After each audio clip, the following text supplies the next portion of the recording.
Hello, I'm Zach Alafi, My name's Richie Stebbins. and welcome to the You Chew in the Back, the Comic Media Guides podcast, and we are your media guides. That's correct, Zach. Why don't you take us back in time? All right, we're going to go way, way back to 2008. The hit song at that time is Lollipop, with Lil Wayne featuring Static Major. Oh. And now, I thought Richie would find this funny, but this is basically, when you look up research, Yes. the hit movie at the time of this film was this film. This was the number one movie when it came out. Excellent. And when you look up news events, what happened on this day around the world, the biggest news event that you find is the movie Iron Man premiered and started the Marvel Cinematic Universe. That's right. So today's a big one, everybody. Yes. So I will tell you the tales of the tape here. It is directed by Jon Favreau. It was released in May 2008. The budget was $140 million. Wow. It brought home in the box office $585.5 million. Almost 4 times your money. That sounds good. That's correct. And it is All right. important to mention that it's $140 million. It's not that much for a movie. I mean, no. It was a bigger budget, but it wasn't blow your socks off comparatively what we have for movies nowadays. No. This is a game changer. Yes, it is. Arguably, I would say that this movie is what allows us to have a podcast like this. I mean, pretty much, yeah. Where it's important to go through and analyze some things. So I'm very excited. This is our generation Star Wars. This was the beginning of the big multimedia event that's going to change everyone's thoughts about what's going on. Yeah, and that's crazy to say when we were sitting there watching it. So I don't know about you, but how many tickets are you buying for this? I'm buying 5 tickets to this. 5 tickets straight up? You didn't even think about that. I didn't even think about it, nope. And I remember at the time, back then, when it came out, I went with a bunch of comic book people, and we didn't know. We were hoping. Yeah. We were hoping this was going to be good. Because if you say, let's say before, maybe I buy 2. Yes. Because I wasn't quite sure. I was not an Iron Man fan before. Nobody was. That was a spoiler alert there. Nobody was an Iron Man fan before 2008. Exactly. I was bringing 2, but now that I know what this is, it's 5 all day. Yes. Before seeing the movie back then in 2008, like Richie said, probably a 2. Now it's a 5. So easily. So let's get in the theater and watch this bad boy. Let's sit down. I'm so excited. All right, sit down with us and let's hit play now. All right, and at this time it was still Paramount Pictures that was. This is important. This is not a Disney film. Nope. It was released by Paramount Pictures. Yep. And also, did you see who this was written by, Richie? Who is this written by? This was written by Mark Fergus and Hawk Ostby. Mm-hmm. And those are the 2 writers who helped start The Expanse, the show that we both like. Mm-hmm. And this also had Art Markham and Matt Holloway on writing. But the 2 there, I'm a huge Expanse fan. You are a giant Expanse fan. So love that right off the bat. This, just right off the scent, this is a great way to start this film. Again, looking at all these, you're not seeing Disney, you're seing Marvel Studios. Yep. Marvel Studios is important. You start off with just awesome music. Yes. And the great Robert Downey Jr. And just from the very first scene here, you get who he is, what he is. I mean, yeah. There's a lot going on here, and there's a lot to talk about with this. Start off with a little boombox. Back CDs still. Mm-hmm. But you see... We're establishing that Tony Stark himself is extremely famous. Yes. Robert Downey Jr., it's easy now to say, oh, this guy's born to play this, blah, blah, blah. Yep. But at the time... I will arguably say that we knew this at the time. Yeah. But what I think the masses knew that, and obviously Favreau knew that. Yeah. The people that probably didn't know that were people that were willing to put millions of dollars into production for this. Sure, yep. And they were scared. Yeah, oh yeah. He was a risk play by far. Oh yeah. And RDJ comes in and takes it so earnestly. He brings so much power to this. it's pretty incredible. It's, yeah. It was the hand. So snappy, so good. Yes. Snappiness is a great way to bring up one of the most intriguing things of this film. And if you didn't know this, you will, when you watch this now, you will definitely see it. But almost 50% of this film is ad-libbed.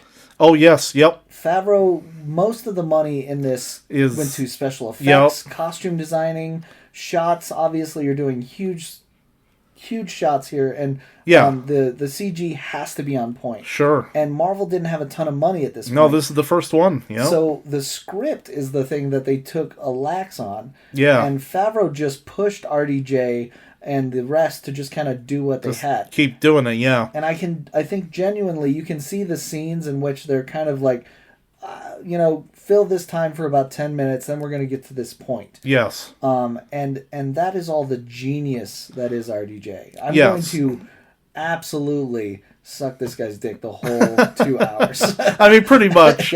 He's wonderful in this. I mean, he was a great actor beforehand, of course, and I love this shot right here.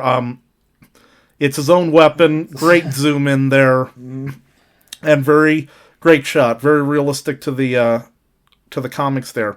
Yes. But no, you're right. This just took him to another level. He was a really good actor who may have been a superstar, and then this movie turned him into a stratospheric superstar. So, and again, I love this storytelling. So, this is where we were at the time. This is 7 years after 9/11, so it's still kind of, it's not fresh, but it is still hurting. Oh, yeah. So having this kind of thing is really a shocking thing. I remember in the theater, people gasped when they saw that he was captured like this. I remember people went, like that in the theater. This is, in theory, the 10 rings, obviously. Yep. And then we're going to go backwards and kind of build from there, which is great. Yes. Great way to do it. Yeah. This was built... and actually, the main villain and was as such and scripted as such was the Mandarin. Oh, yeah. Stage. Mm-hmm. It was actually Favreau announced him as such in San Diego Comic-Con in 2006. Oh, yeah. That the Mandarin was going to be the villain of this. That's right. They later pulled back on that, and I believe that was probably just the genius of Feige. Sure. Kind of going like, I'm going to take that out of there.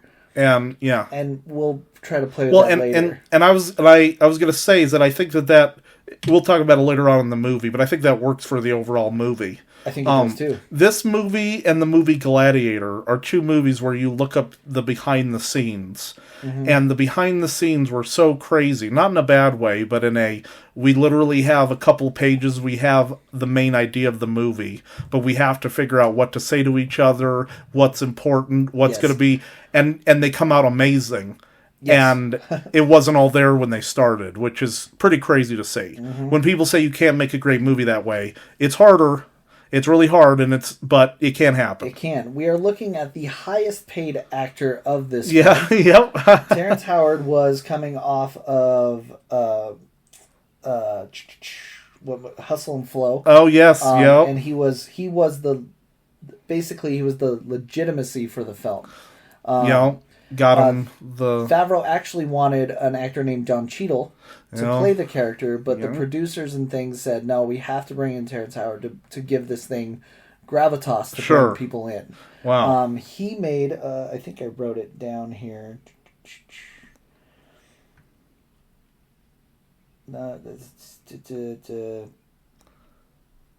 Jeff Bridges here. I'm just going to shout out really quickly that I love Jeff Bridges' look. I still love it to this day.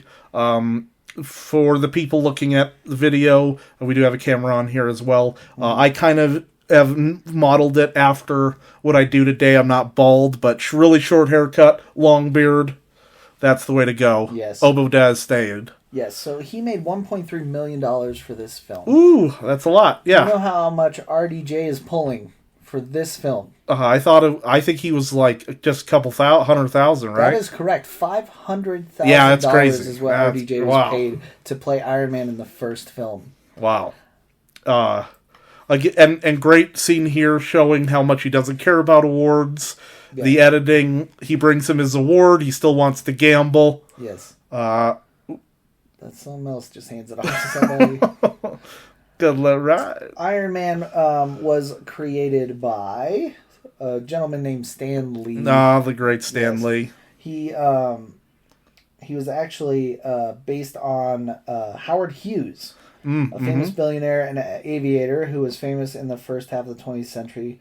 Like Tony, Hughes was multi-talented, had lots of money to spend on his lifestyle, and include inventing, film directing, engineering, flying planes, and stuff like that. He was a bit of a ladies' man. Yep. That's where your Tony Stark comes from. Oh, Leslie Bibb here. I love her hair. I just want to point that. I've always... Like, dang, look at those locks. Like, I've always been impressed. I always thought that was, like, look at that. Yeah. Ooh. That's not bad. I remember that being in the trailer. And I was watching some of the behind-the-scenes stuff in preparation for the podcast, and Robert Downey Jr., this is one of the audition scenes, was talking to the reporter.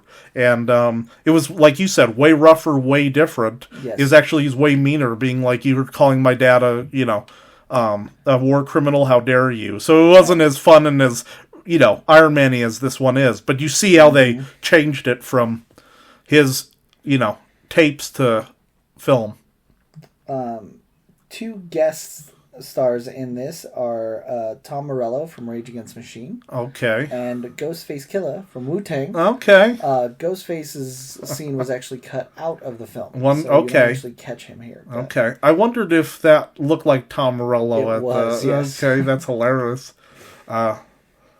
His laugh at the end of this kills me every time. It's so good. Right here. It's fantastic. And then I love this. We're introduced to Tony's world. Tony's Tony, Pepper and Jarvis.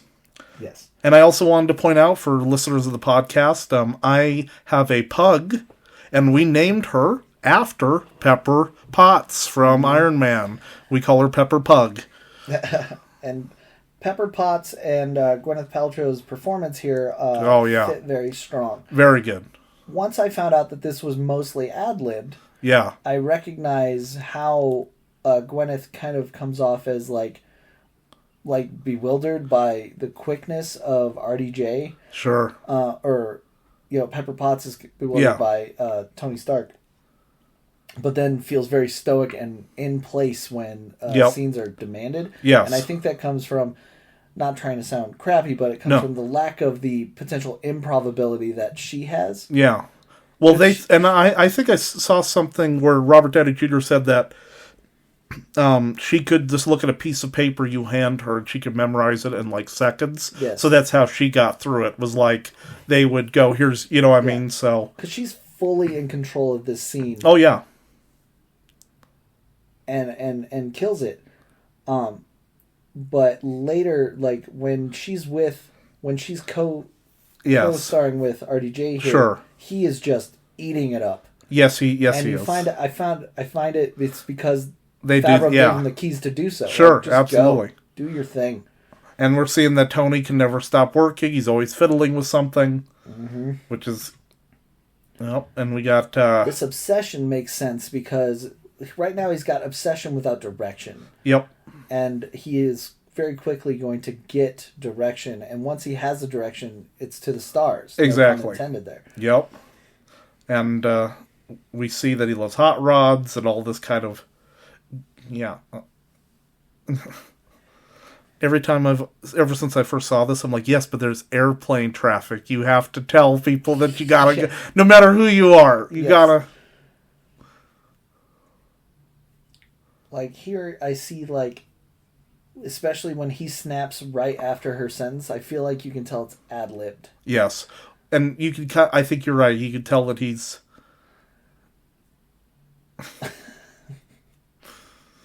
Yeah, her smile, that felt very... Yeah, exactly. There's a natural... Well, Jon Favreau understood how to cut this together. And I say that directive of making it ad-lib, now, that is not the case throughout the films of the MCU. No. So most of these are going to be scripted, directed... Captain America Winter Soldier, one of the best, is scripted. Yep.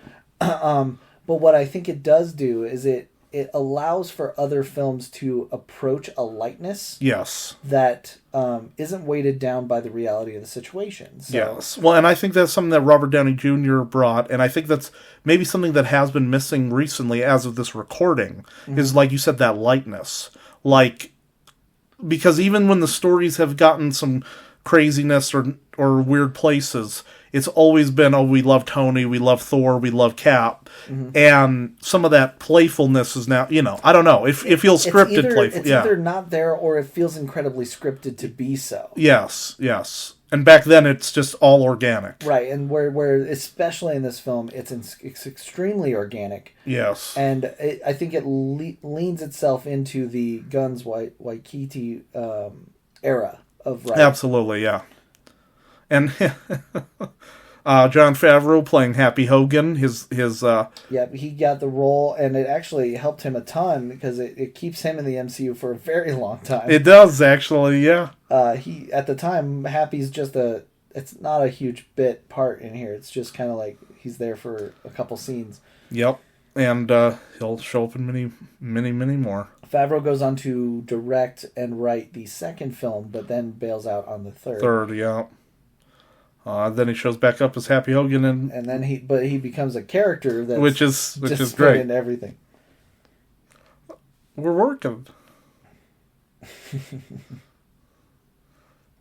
Another descriptor, a good descriptor of who Tony Stark is that his private plane can turn from a business into a club. Yeah, exactly.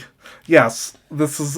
This, I believe, is a full ad-lib I scene. think so too. Yep. And this always worked. I remember every time I've seen this in the theater, when he hits this button and this pole comes up, everyone just starts, because it is so Tony Stark and who he is. Mm-hmm. Wonderful. Yes. And then we're going to be on the airbase here, which they set up in the trailers. That was a big thing. You're going to see some of these shots. Again, this is very reminiscent of characters like Peacemaker, where they think they're doing the right thing. It is a concept of, yes, I'm creating world peace here. Yeah, How are you? This is so good. Scientists freak out about this scene because technically sound waves wouldn't travel, so you wouldn't hear the boom. When you hear the boom, and I'm like, he also flies in a jet suit. Yes. Yeah, it's a great scene. It works, and it shows. Wonderful scene. This scene is fire. And you get to see how hard his weapons actually, how he thinks about his weapons and how they work. Also, kind of sets up the whole concept of Tony Stark, who creates his own problems. Yep. All he does in character-wise is he expands that to, I'm going to create everybody's problems. Yep. That's basically. Constantly keep trying to save the world by creating something into which I have to save the world from. Exactly. Well, I present the jerk. It's this.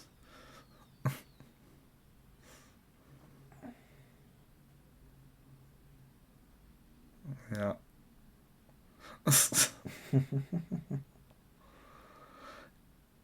And again, that shows it's not implied, but it shows that Tony knows how big his blast radius of the thing's going to be and where to put them so that it has the most dramatic effect. He thinks like a scientist. Yeah. So he would know what that is, but he doesn't. I don't think he registers how devastating a weapon like that would be in the hands of anyone else. Exactly. Oh, Verizon flip phone. And brilliant. Up until now, you go, oh, now we're at the beginning of the movie. Yes. We're just taking... Yes, and we knew that we had gone back before, but it's a brilliant way of, like, right back there. Yep. And if you watch the deleted scenes for Iron Man, they tried to make the battle more clear. And they chaosed it up in the editing, and it works a lot better with... Another thing, this is brutal. Yeah, another thing in reality is soldiers actually don't stop during an ambush. Yeah. They bail. They do not. It's a very bad idea to stop the car. and look around and go, "Where's our?" Yeah, what's happening? If something explodes, the cars go fast. They don't stand around. If you're squeamish, look away. This always freaks somebody out. Oh yeah. Always somebody. Oh god. And again, guys, if you're sitting there listening to this in the future, in 2008, sitting in the movie theater for this, we're going, is this an Iron Man movie we're watching? Right, what? Are we 20 minutes into a... 20 minutes? Yeah, like, well... great character here. Jensen. Mm-hmm. Wonderful. This actually fits in a trope of movie scenes where the smart foreigner helps the white guy. Oh, yeah. For no reason, really. Like, he's like, I'm really smart, and I saved your life, and I want you to go out there. And, he sacrifices himself for the for that. Cause. Yep. Oh, man, yes. Well, and honestly, if you want to put a weird technicality of it, Jensen is the savior of the entire Marvel Cinematic Universe. Absolutely. Jensen. If it weren't for this guy, Thanos would be up everyone's butts. You could arguably, Jensen here, our boy, saved Marvel. Exactly. Jensen. Why didn't there needs to be a Jensen? Where's his statue? Yeah, where's his prequel movie or show? Come on. I want to follow Jensen. That's do it. I want. It's wonderful. I want to see how he got to here. Let's get a prequel. This is Disney streaming. This guy created all of these. You can't go anywhere without the guy that saved us. Exactly. And technically built a concept to which Tony was like, hey, I could do better. Yep. And I love how they start off with the comic book, nitty-gritty. It's a magnet. It's with your heart. But then it goes into the science fiction of the superheroes and all that. And blah, blah, blah. Because when you first hear Iron Man, that is his base character. There's things going into his heart, and he has to have a magnet near his heart. Mm-hmm. Okay, how do you make that compelling? Yeah, but with the arc reactor, that was very good. Mm-hmm. Yeah. Pulling up a... And, again, we learn more about Tony Stark and... how much of a mess he was in the comics. That's a big storyline where he's a drinker, and that's get another little nods. It is interesting that they kind of stayed away from that. Yes. They didn't go into his history of alcoholism. No. And I don't know if I miss it. I think as a character development, obviously, when you're writing a character for 60, 70 years... Yeah, in the comics, they had to do something new. Yeah. But here, he has enough complexity. He doesn't need a drinking problem. Right. His problem is all sorts of other things. He has a moral dilemma. He has a selfish problem that he continually fights for a decade. Yep. Well, and I really do think that Iron Man really works because at the beginning of the movie, Tony Stark is somebody you do not want to be your hero. You're like, okay. Mm-hmm. And by the end, he's Iron Man, so that's... Yeah, that's huge. I always laugh at because you can kind of follow this same mentality all the way through the MCU. There's a lot of parallels. Yeah, that's true. Because you have Tony here kind of breaking the mold of a superhero. Yep. People have argued that this is the perfect superhero movie.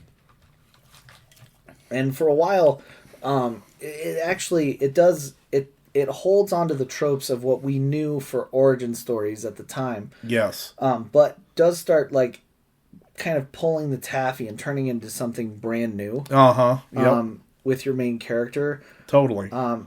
Again, Afghanistan influence. This was easy to make this the bad guy for us, as Zach brought up. It was a time where we did have kind of this fear of... It was, yeah. It really never went away, but... No, but it was really acute at this time. Mm-hmm. And, but I love that that's one of the things I loved in Iron Man was that Jensen was somebody who's helping, who is also a Middle Eastern person. Correct. But Marvel at this time, again, to the parallels, Marvel at this time is broke. Yep. They have sold several of their IP to other production companies. This is why it's taken forever. Disney bought up all this IP, but they really just bought what Marvel sold to get this film made. Yep. Marvel sold Spider-Man, they sold X-Men, they sold Hulk, Fantastic Four, all their really big hitters, and they held on to Iron Man. And the reason the film was actually created was Marvel thought that they would survive off toys. It wasn't actually the film that they were even caring about. They thought that they could at least start a franchise, sell the IP to toy makers, and toy makers would just hand money over fist. Would do that, yeah. Interesting. They couldn't sell Iron Man toys to save their life. It's crazy, yeah. Before the film. Of course, Getting a contract to get these toys made was painstaking. They got turned down by everyone. No one thought that this could happen. Another interesting fact about the film is that it was actually in production in the 90s. Wow. It was 1990 when they did it, but everyone kept bypassing it. Fox bypassed it, saying that they didn't understand the concept of heavy machinery that could fly. Okay. And they didn't know how you could portray that into a film that would make it believable. And you know what? I will say in 93... Yeah, probably. Maybe you were right. Maybe you couldn't do that. And we didn't need to have a sort of visual effects way of doing stuff. Correct. Which has helped a lot. But there were... that's where all your rumors of how many different actors wanted to play Iron Man. You know, Tom Cruise did actually... was considered for it, which is crazy, but the 90s. Sure. I mean, just like it's kind of like the James Cameron Leonardo DiCaprio Spider-Man movie from the 90s. Correct. Yes. That was on paper somewhere. But RDJ was actually the second beat because Favreau didn't want a star. He actually wanted to make sure that people knew that the star of the show is Iron Man. Yeah, it for sure. Won't matter who you put in the film because Iron Man himself will be the bigger pull. We found out that actually, that's not necessarily the case. No. It does work with Terrence Howard in the future. Sure. But I believe that RDJ actually took the identity, and heaven help the next actor that has to portray an Iron Man. Man. No, yeah, exactly. No, it'll go down in history. And I love that they're working on everything but the Jericho missile. Oh, yes, they're doing everything but a Jericho. Yeah. This again I'm going to talk about parallels the whole time because I just think it's fascinating. But here we have. With nuts and bolts, we're trying to create something, right? Yep. And that's exactly what they're trying to do with the film itself. Yes. They're using whatever they can. They don't have the money right now to do everything they want to. Yep. They don't have the acting capability. They don't even have the masses' trust yet. No, they don't. To do whatever they want. Mm-hmm. So they have to bring it, and it just feels very much like a parallel to what the MCU is. This is poetically a scene of RDJ Love it. Yeah. about to create our entire Marvel Cinematic Universe experience. And poetically, I think that MCU believes that too. Yes. Yeah. No, I mean, you're right. It feels that way. Because if you if you listen very carefully, or if you waited until the end of Endgame, a decade after this film comes out. Yep. The extra credit scene or the end credit scene that they place in there is not a scene at all. It's just the sound. Yep. Of a man pounding metal in a cave. And I think it's iconic. And I think that is just a poetic example of what this parallels. This is not just a movie about Iron Man. This is the movie of can we save all these superheroes? Yep. Because what I don't think we stress enough is how poor and how close to bankruptcy Marvel was. Yep. Marvel was about to be completely dismantled and just sold off to highest bidder. So what would have happened was Captain America would have been owned by somebody outright. The IP would have been owned by whoever had the money at the time. And because Marvel couldn't maintain. People weren't buying comic books at this time. We do have Free Comic Book Day by this point. Yeah. Because of Spider-Man. Yeah, I mean the early 2000s is where it's starting to get better, but it's still not great. This should have been an example of maybe we should figure out what they're doing. Yes, I love that shot. Yeah, I love that shot. They do go in there and kind of ask, but if they should be the hell are you doing? Why is your chest glowing? Yeah. Gomera set up for later. And this is very good. This is a great scene. Do you have any family? Yes, the quote here is excellent. Yeah. Yes. And that's going to be huge. That's going to stick into his mind, which is great.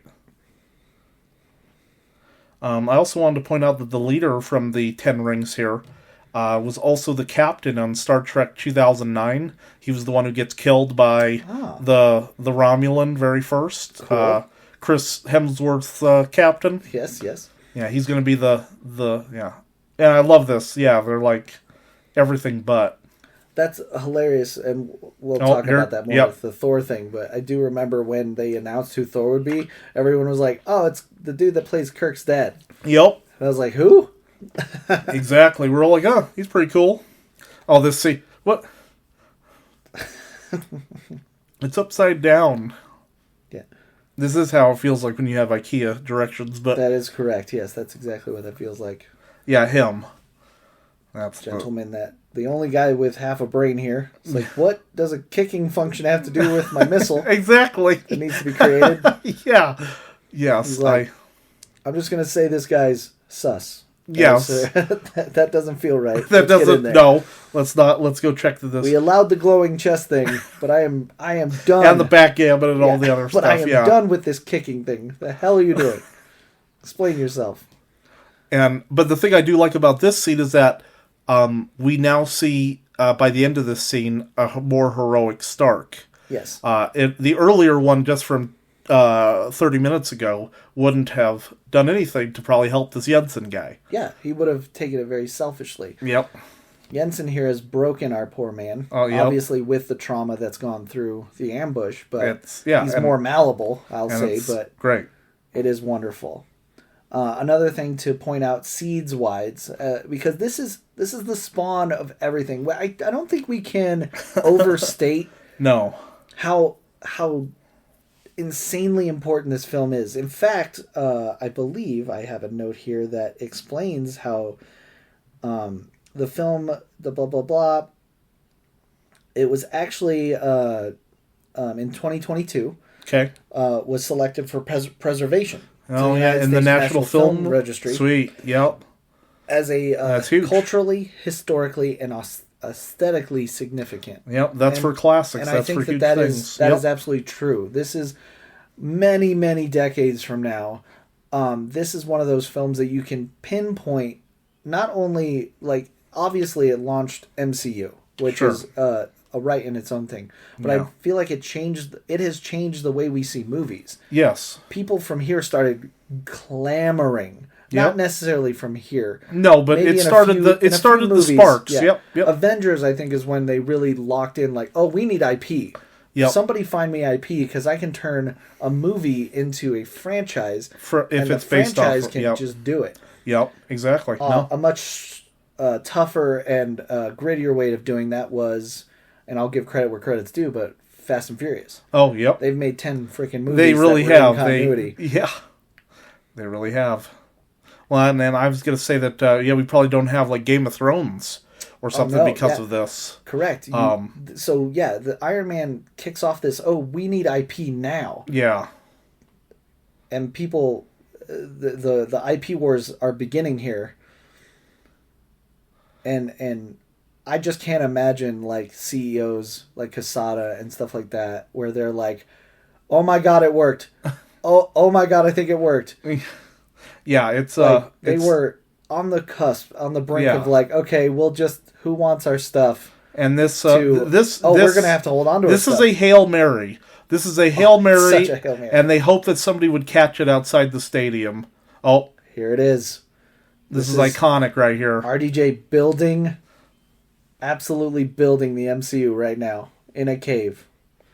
And I think, like, producers later become Jeff Bridges, and they're like, all right, how are we going to make Moon Knight good? They're like, oh, I don't know, man. We only have this. And he's like, Iron Man did this in a cave.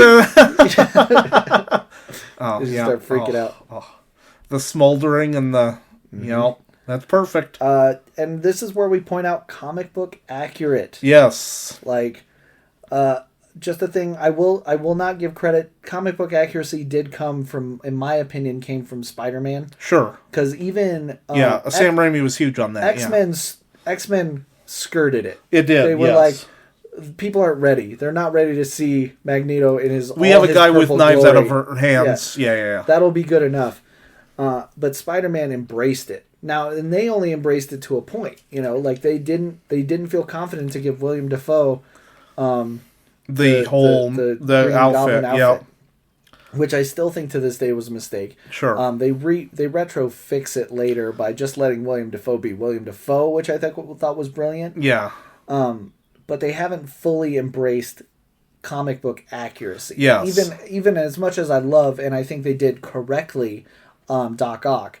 Yes. He's not comic accurate. No. He's not wearing a trench coat. Yeah, exactly. They do it later because it looks cool, and I think it was a great upgrade. But here, this is a design from 1950 something. Yeah. And this is and just like how they were trying to figure out how to look what Iron Man was looking like, that's his first suit is all bulky and they just give it to us, and they try to do it like there was an obsession in the early 2000s to like really make it you need to make a reason for this, right?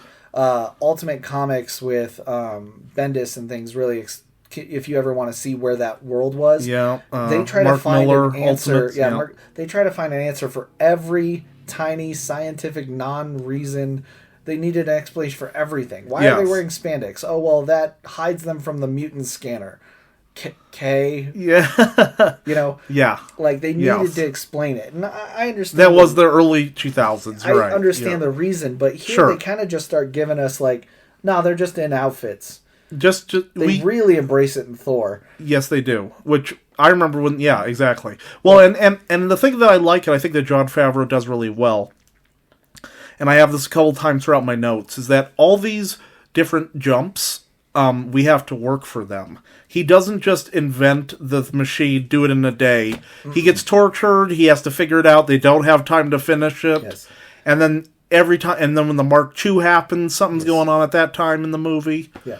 Here's your trope where your foreign best friend, for some reason, is going to straight up kill himself. Now, they do the trope well. Yes. It's still a trope, but they do it well where he admits that he had a family, didn't. Yes. It's like, why the hell would you go out and sacrifice yourself to this? For doing, outside of if you knew, and this is very much like the horror movie vibe. Mm-hmm. I love that. I think adding that horror, like what's happening vibe is great. This says Sam Raimi all over it to me. It does. Yep. The screamings and getting thrown around. So that is Tom Morello. Yes, there he is. Yes, that's Tom Morello from Rage Against the Machine. That's the start apart. Yep, that's amazing. Mm-hmm. That's fantastic. You're not going to like what you're going to see. This is great. Just little shots of him before you see him. Just superhero action at its best. Oh yeah. Origin superhero action at its best. Yes. This is something again in my head. The parallels is this is what a typical movie would look like. This is your Batman 89. Gotcha, yep. And then Tony is going to upgrade his suit, our watching experience. Based on, this is what you remember superhero movies being. Like, kind of clunky superhero outfits that can't really move, can't really...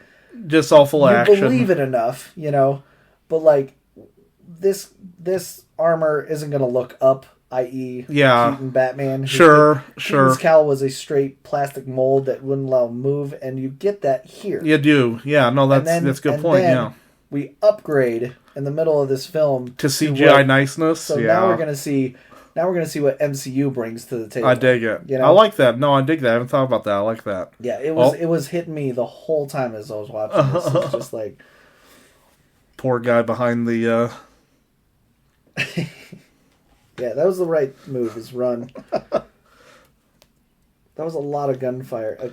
This is, again, a lighthearted moment. This feels very Favreau to me. It does. There's no reason to put this in, but you put it in there. Just wonderful. Wonderful. Because it's a comic book. Let's have fun with it. Exactly. More straight back to seriousness. I gotta point out that the writer of the music here is Ramon Djawadi from Game of Thrones. Excellent. So, yeah, that's another reason why the music rocks. Yeah. Oh, this is great.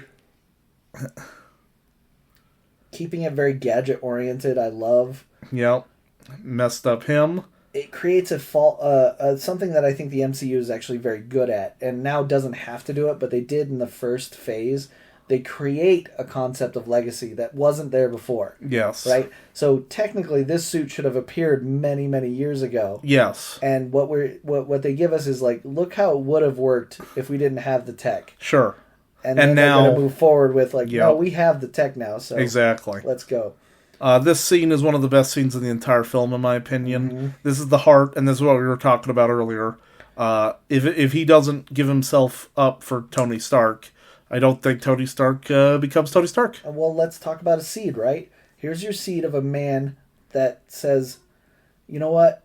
I've gotten to the peak of my place. I've lost everything. I don't have anything else to go to. Yep. I'm going to give myself up for the greater good. Yep. And it's so beautifully done. What happens to Tony Stark after a decade, if not a man that reached his peak, figured out everything he needed, got what he wanted, and then told everybody else not to waste it? Yep. You know? Yep. If there's a note that I could, be so bold to say that I could do something better than the Russo brothers, I would have added that line in the very last scene. Oh, that okay. When he's passing is to that would have been good.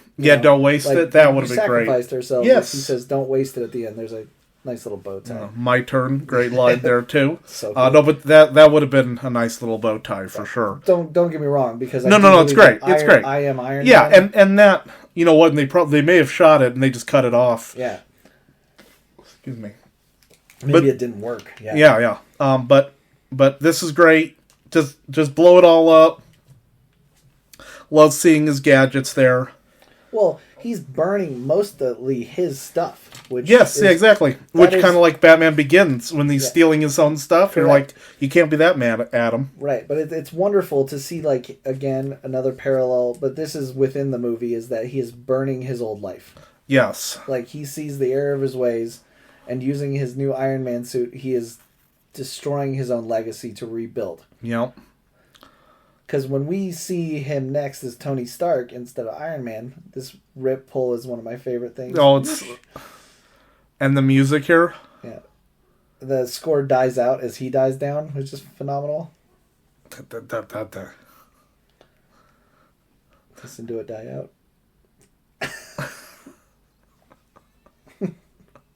Well done, well played. It's like he says, not bad. Yeah. Not bad. Not out there. Not bad.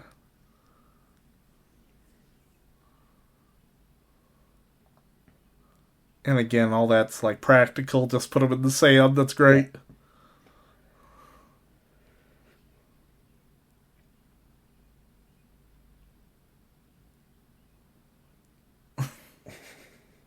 Probably ad-libbed. Exactly. Yeah. And again, I think of Vacation here when he's walking through with his pants over his head in the desert, because that's terrible. In the Middle East is it can be really brutal if that sort of that heat is killer. Mm-hmm. And again, we see that he's been through a lot. He escaped, but we don't have to spend the rest of the movie going, oh, is that going to be him getting back? No. Right. Now we're just getting right back. Mm-hmm. Which is very nice. And Tony Stark, especially as a weapons dealer, is probably a massive person of interest. So they're not going to rest until he gets home. And I was watching some of the deleted scenes, and there's tons of deleted scenes about, like, they tried to make this like a plot point. Like, Rhodes was like, I'm going to go find Tony. He got, like, demoted or something, and is very interesting. Yeah, and I'm happy they cut it out because it's better this way. It'd have been a 3-hour film if they kept any where our runtime here is over 2 hours. So it's they really had to cut it all up to do because it. They have a lot of explaining to do. But they again, one of the things that progressed with film, and this is one of the films that I think did more than both X-Men or Spider-Man before it, was they didn't think, they let us as fans, they went, you know what's happening. Yes. Which is something that I can see as when you're being a producer, especially someone that hadn't read comic books for your whole life, you're like, no one's going to understand this. And arguably later, Snyder, I think, gives us too much credit. I think that Snyder thinks everybody's a comic book fan. Yes. And if you're going to go see Batman and Superman, clearly you've read 30, 40 years at least. You've read the same things I have. Yep. Right. Yeah. And that's not true. But this has that happy medium. It is a happy medium. Where it works for everybody. It's not going to give you every single detail of his history or anything like that. It's going to give you the important bits, and then we're going to move forward. Exactly. Cheeseburger. Again, I think probably ad-libbed, but will come up huge again later in the Marvel Universe. Yes. There's so much in this movie, it's pretty crazy. One of the things I also heard about films is when you do a rich person, it sucks because you have to spend so much money pretending you're super rich. Oh, yeah. And so that's probably a huge chunk of where this money went to, is everyone's got to be in suits. Yeah, and cars, and that makes sense. I mean, just in general, you think of a $140 million movie, right? $150 million movie. And that car that he's driving around in is probably $300,000 to $400,000 on its own. Oh, first appearance of Agent Coulson. Clark Gregg must have been, had no idea that he just signed one of the best contracts of his life with this side piece story. Well, and recently I watched the Vice Marvel Icons Unleashed, and they interview him, and they talked about how he was supposed to only be in 2 scenes, here at this beginning and here at the end, at the very end, but they liked him so much they added all the extra who saw stuff. That? It was Feige. Feige saw that. Yep. He can be my point. Yep. I hope it was the way he delivered the name. I think, yeah. Because that name is ridiculous, and he just delivered it like it was an absolute government standard. 100%. You don't question it at all that that's a whole department that they named. Exactly. Wonderful. And love this, the sitting down, making everyone feel different, because Tony's now in a different spot. Yes. Everyone else isn't different, but he is a lot different.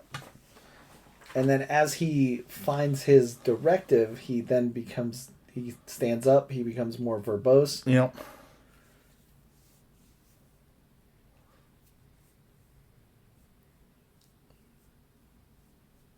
Very good. I think it is funny that the weakest connection in this piece is the man that's being paid the most in this film to the man that might be being the least paid in this film. It is, and that's how art and movies sometimes works, right. Because, that's the studio guy or the guy that is bankable. I mean, how quickly do we just love Don Cheadle and Tony's and RDJ's relationship? Absolutely. Their charisma immediately clicks. Yes. Where here it does feel slightly forced. It does feel as you're watching it. Yes. That was. I remember. I think that was my biggest complaint the first time I saw Iron Man. Was Rhodey was pretty weak from the comics. Mm-hmm. There wasn't really a War Machine connection except for that little hint later on. Yes. But their friendship wasn't huge. He wasn't working at he's working for the military, so he's not even. Yeah. So it's very different with they. It always felt like he was taking advantage of Rhodey in this, where he never not taking advantage of him, but when Don Cheadle takes over the mantle, it feels like, oh, I know Tony Stark so well that I know he's taking advantage of me. Exactly. Here he does it, but it just feels like he's being bamboozled. Exactly. And when I first saw this movie, I had not started a company. And now, many years after leaving a company, when you change an entire company's directive from the ground up, that's a huge thing. Oh, yeah. I remember going, yeah, that's cool, just change it to making aluminum siding or something. Right. No, it's huge. It there are people whose jobs... Yeah. You have to worry about so many people. Yes. Actually, what taught me a lot of that was, interesting enough, Silicon Valley. Oh, yeah. When you watch Silicon Valley, they talk about millionaires and like your company and how you can be the entire company. You could be that, which Tony Stark arguably is, and it doesn't really matter because of your investors. Sure. They own it. They own the right, and they can just kind of cut you out. And you're like, what? How are you going to do it without me? That doesn't really matter. Yep, we'll figure it out. We have enough now that we'd rather just keep this directive. So exactly. And it's important to have this in the movie because it keeps you where Tony Stark should be different. Yes, very, very different. Because that's the trope of a comic book is like, are they all the same? Yes. They are in one way, yes. But then there's these nuances that make them different. Exactly. Spider-Man's not going to have this problem. No. Peter Parker's never had to worry about board members and what they're doing. And the stock prices, which they'll do some... Yeah. Meanwhile... Which this is such a great scene. And, they're having a get-together, but you could just sense that something is off already. Mm-hmm. So, like, here, according to Bridges, reflecting on the film, this is what Bridges had to say about the ad-libbing. The Iron Man script was never entirely complete. He, Downey, and Favreau would essentially conduct improvised rehearsals before shooting, something Bridges found troubling until he adjusted the way of thinking about the film. Sure. John dealt with it so well, Bridges said. It freaked me out. I was very anxious. I like to be prepared. I like to know my lines, man. That's my school, he says. Very prepared. That was very irritating. And then I just made this adjustment. It happens in the movies a lot where something's rubbing against your fur and it's not feeling right, but it's just the way it is. You can spend a lot of energy bitching that you can or you can figure out how you're going to do it. How you're going to play his hand you've been dealt. Play the hand you've been dealt.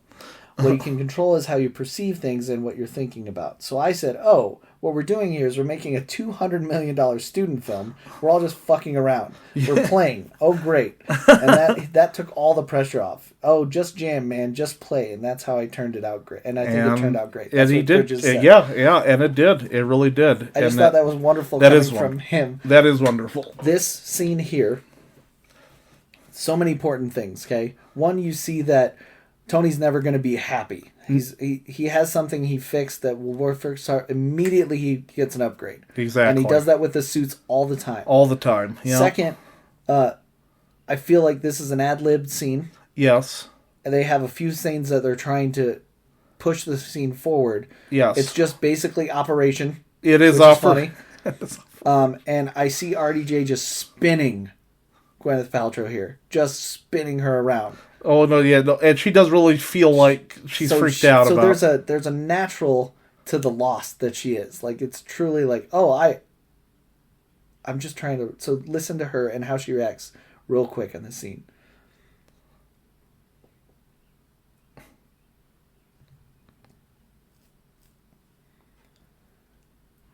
Like, I can see him... Like, you can see him just... His mind is cooking. So, like, I know that directive, they're going to put a hand in the goop, blah, blah, blah.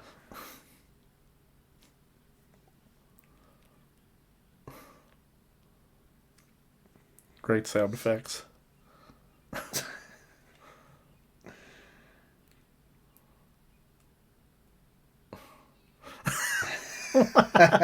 Operation. Yep.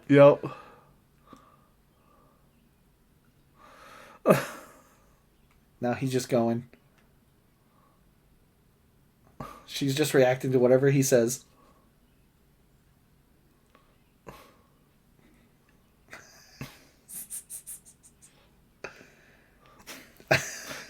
And that feels, Doesn't it feel like feels like a real great improv? Obviously, you don't catch that when you watch it the first time. Sure, it's great, but like watching it now, you just see two people do it, and him screaming like that. And her reaction is she goes, real. "Whoa, yeah, that's great, wonderful." And just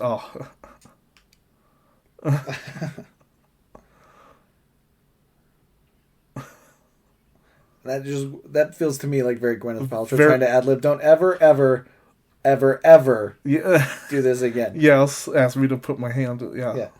But the thing I think they added this scene because they said we need some more romance in here. We need another romance, but not forced romance. Like, let's get Pepper and Tony to, And this, as you said, I know we're going to keep saying this a lot throughout this, through this film, is that this is going to be huge for the Marvel Universe and for this film later on. This first heart that he's going to be using. Yes.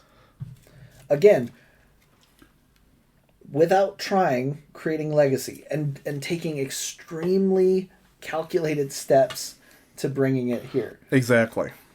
Yep. And now here we're going to get into the Rhodes and him hanging out scene. So now we had like, okay, let's talk about how lovely their relationship is. Let's talk about the best friends. And again, and how different he is. I'm not harping on, because I love this movie so much. Yes, I'm not harping it's a great on bad movie. performance, but you can feel the forcedness in this scene comparatively even to the last scene. And I would argue, I don't think I'm crazy here, but I would argue that Terrence Howard is a better actor than Gwyneth Paltrow.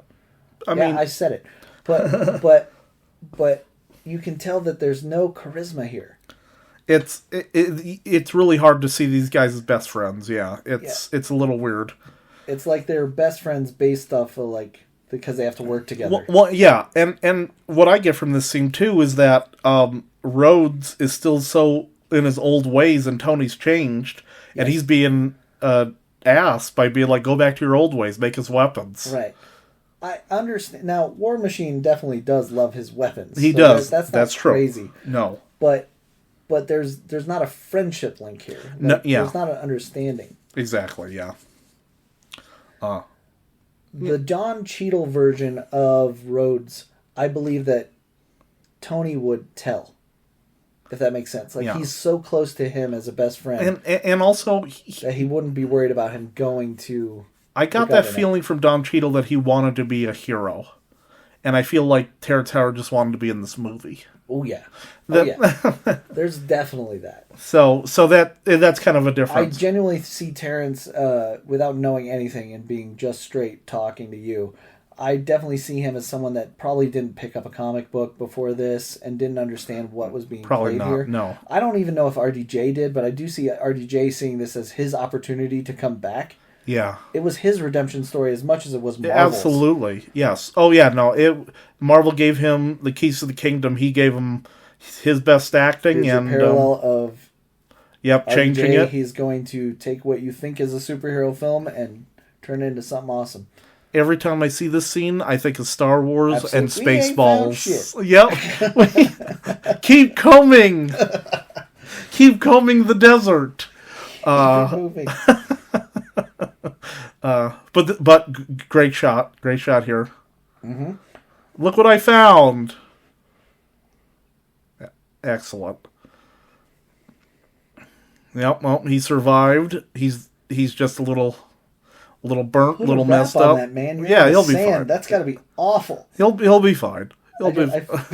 Just wrap your head in something, for God's sakes. In the beginnings of the new suit. Montage scene. Yep. And I was also going to point out that even though, as Richie said, I think I don't know how many different suits they eventually ended up with, this is like the most popular. I remember in the comic book store, this is the statues, the comics, the pops, the shirts. If you're going to get an Iron Man Marvel cinematic, it's usually the Mark II, which is what he's building here. Yes. And you'll see the nicer version later, but this is what he's building. Part of that, I do believe that Mark II is probably the easiest one to replicate. Yes, I agree. Yes. Because when we get into the end game of it all, yes, that's a nanite suit that kind of flows like liquid. Yes, which is a lot different. But this, with the mechanics and the props and all that, the studio won an award for this. Let me see if they deserve it, yeah. This seat always works. This is, It received 2 nominations of the Academy Awards for Best Editing and Best Visual Effects. Excellent. And I do believe that's the puppeteer of it all. Excellent. Let's enjoy it. timing again it always Favreau works. setting up the piece of like, hey, have fun with this. Don't. Yes. If you take this too seriously. But also, our hero has to work at it. This isn't even Tony Stark, who's brilliant, is having a pain getting all this to work, which is a great way to make it believable for us too. And again, I want to bring this up because, oh man, do you hear it nowadays of like, oh, they're Disneying it up and blah, blah, blah. Like, this is not owned by Disney. No. This isn't owned by anyone but Marvel itself. And this is how they think their product should look. Exactly. And now Marvel is an entity of Disney, but I don't think it's lost its concept of who it is. No. This is so lighthearted and serious and action-packed that it creates a really awful hurdle for DC Comics. Yeah. Because DC Films can't embrace the levity of it all. No, yeah, or the realism levity of it all. Yes. Correct. No, they can't, yeah. They know how to take it very dark and very deep, but they really can't figure out how to lighten up. Yes. And I think it affects the viewership. Now, with Gunn at the helm, that could change, but yes. But this is where this kind of whole argument comes up. Mm-hmm.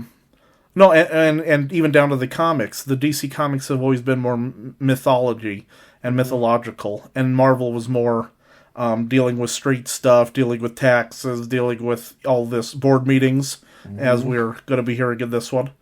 And this is a great setup for later. Another thing that's strictly Tony Stark. Yep. We have controlling interest in the company. It means their shares are enough that they can vote anything. Yep. Because Tony would be smart enough to protect himself. Yes, he from would being be. booted out of Stark.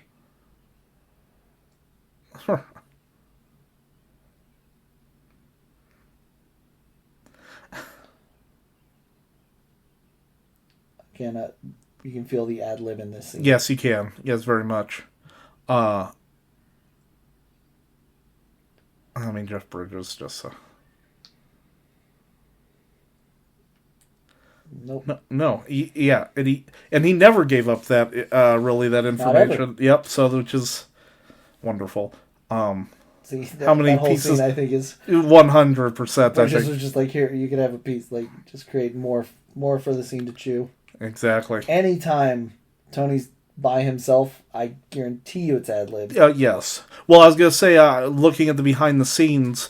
The robots weren't supposed to have personalities until Robert Downey Jr. started talking to them like yes, so? Exactly. And so they decided to add that in. I believe that. Yes. Later on. That totally makes sense. So again, at the beginning, when they started Iron Man, they didn't know they were going to have really fun, wacky robots, but they add it. And that's great. It's part of it. Taking on these entourage scenes, like that robot...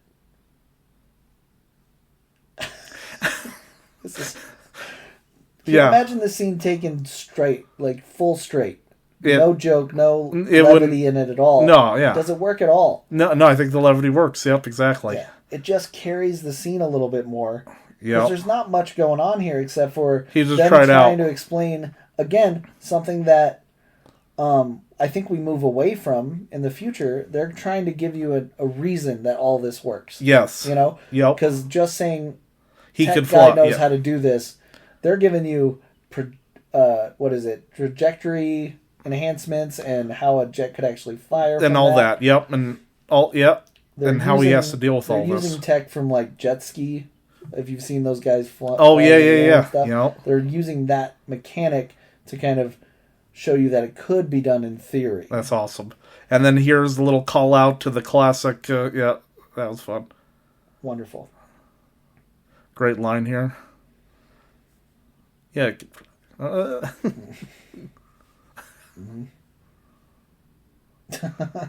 Again, another great ad. Wonderful. And then, whoever thought up the working mobile robots that work on him, great addition. You want to talk about money-saving tech that blows us away?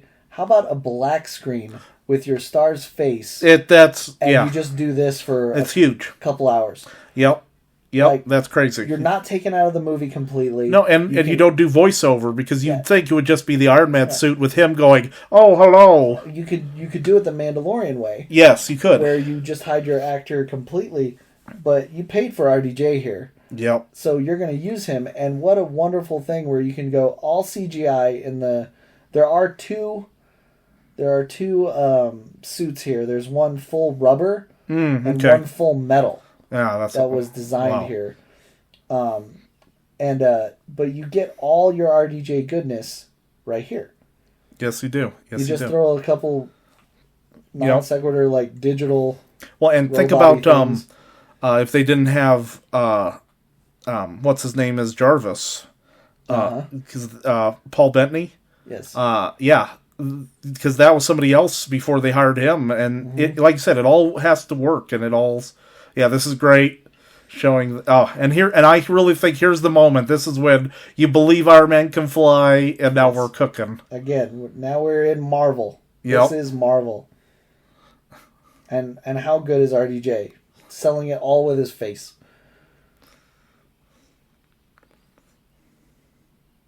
You don't need him for shots here. You do voiceover. Nope. Yep, and the whole flyby. Very cute, very good.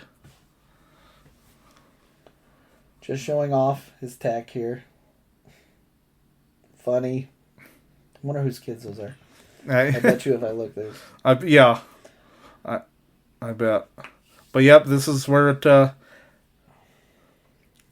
But what we've been talking about throughout this entire film so far is that everything means something to the character, to the story, or for something later. Like this right here, This is going to mean huge into the ending of the film. Well, not only the ending, but they bring it back again for Avengers. Yeah. Oh, yes, they do. Yep. You know, like this, the seeds that they place, Feige keeps pulling from this to make sure that we feel like he's a mastermind that planned 10 years of continuity. Yes.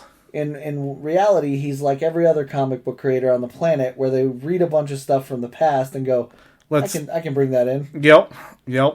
And then you add a level of legacy and importance to something that maybe didn't have that as much. Exactly. Right now, it's written as a plot device to bring back later. Love this, him breaking the ice. Mm-hmm. And very practical. Yep. Boosh. But also a roller coaster ride. Barely made it. Yes.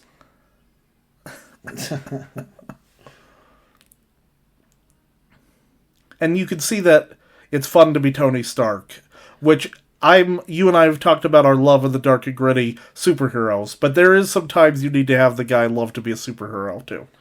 Right, and Marvel really embraces that fact. Like, yeah. This was good. He's too heavy, so he goes through the regular Mustang there is awful. And again, mwah, how good is that? That's almost Looney Tunes good. It's what's going to be in the package? Maybe something from earlier. Mm-hmm. Maybe something that Pepper wanted to.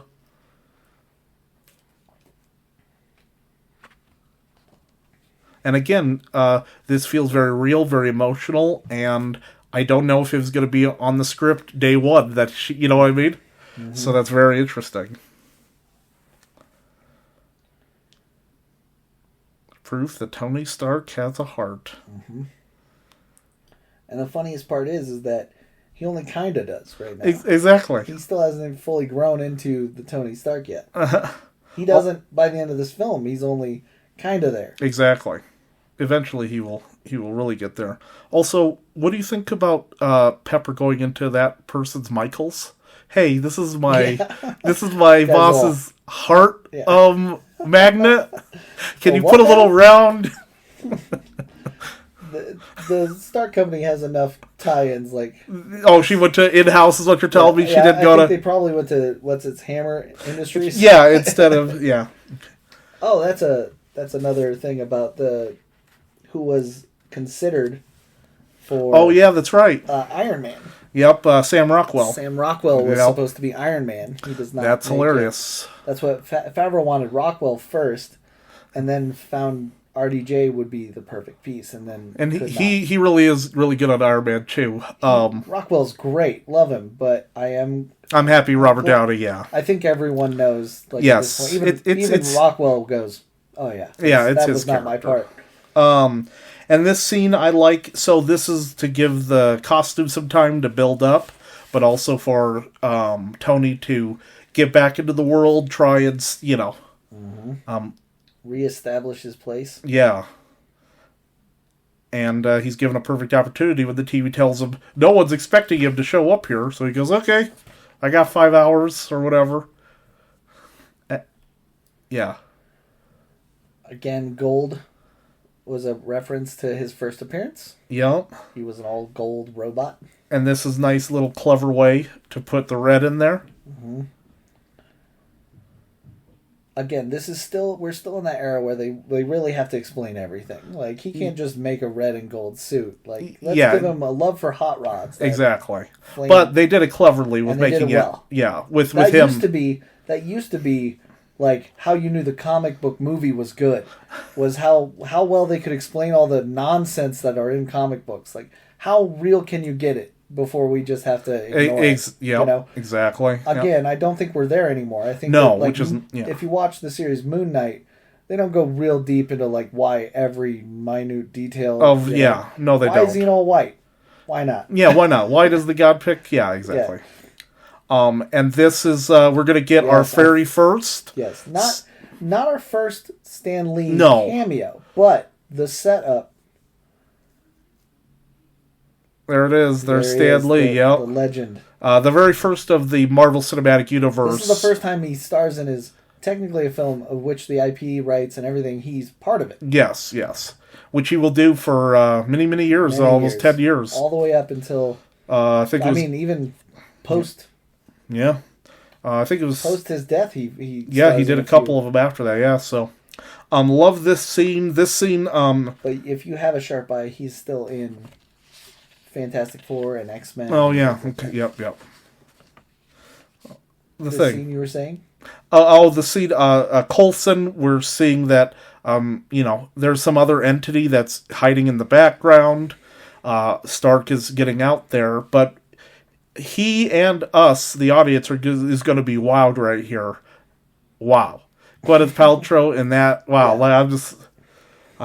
Yeah. Wow. We'll do it. Sounds great.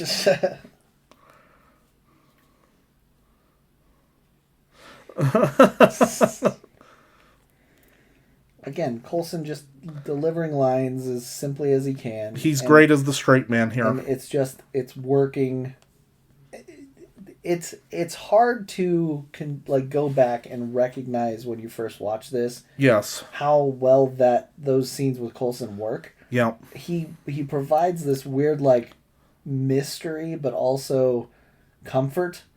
You're like, oh yeah, I like that guy. Yep. Why do I like that guy? I have no reason to like or care about that guy. And back then, when this first, we had no idea what his involvement was going to be, which is pretty crazy. You were just like, I like when they bring him in for some reason. Yeah. And then this is a really cute, good romance scene. Very playful, very nice. Yeah. See, I feel this is a scripted. Yes. Scripted one. Yes. And in the scripted ones, she's very in control, it feels like. That's right. Have you for the other 8. That's right. But I love that.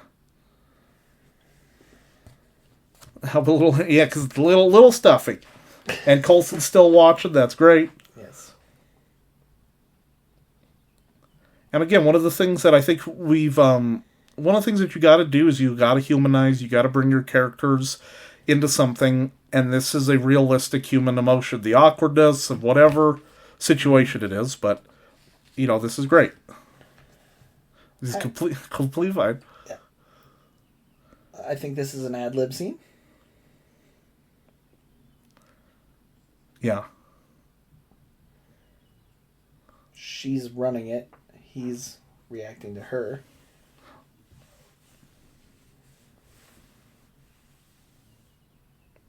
I could see that, and then wonderful. But I do really like that this scene. Yeah, it doesn't end the way we think it's gonna. Yes. And then actually, I think this is it till the end of the movie for him and Pepper for them at least. That's it. Yeah, that's. And I just looked at our time clock, and there's still 45 minutes left. So, which is crazy. So that's big. Yeah. But that's how we're going to find out something big here in a second. Something I haven't brought up till now, but obviously we talked about the creators, but I didn't tell you what comic he first appeared in. Oh, okay. Yep. Iron Man first appeared in Tales of Suspense. Yep. Number 39. Oh, yes. In 1963. Woo! There you go. Panic. Leslie Bibb's back. And I like the bringing this back to the beginning. She's trying to... Yes. Oh, and Gomera was earlier from Jensen, is yes. what we heard. That was the past, yep. Brutal images, but again, very real at the time. Yes. We saw things like that all the time.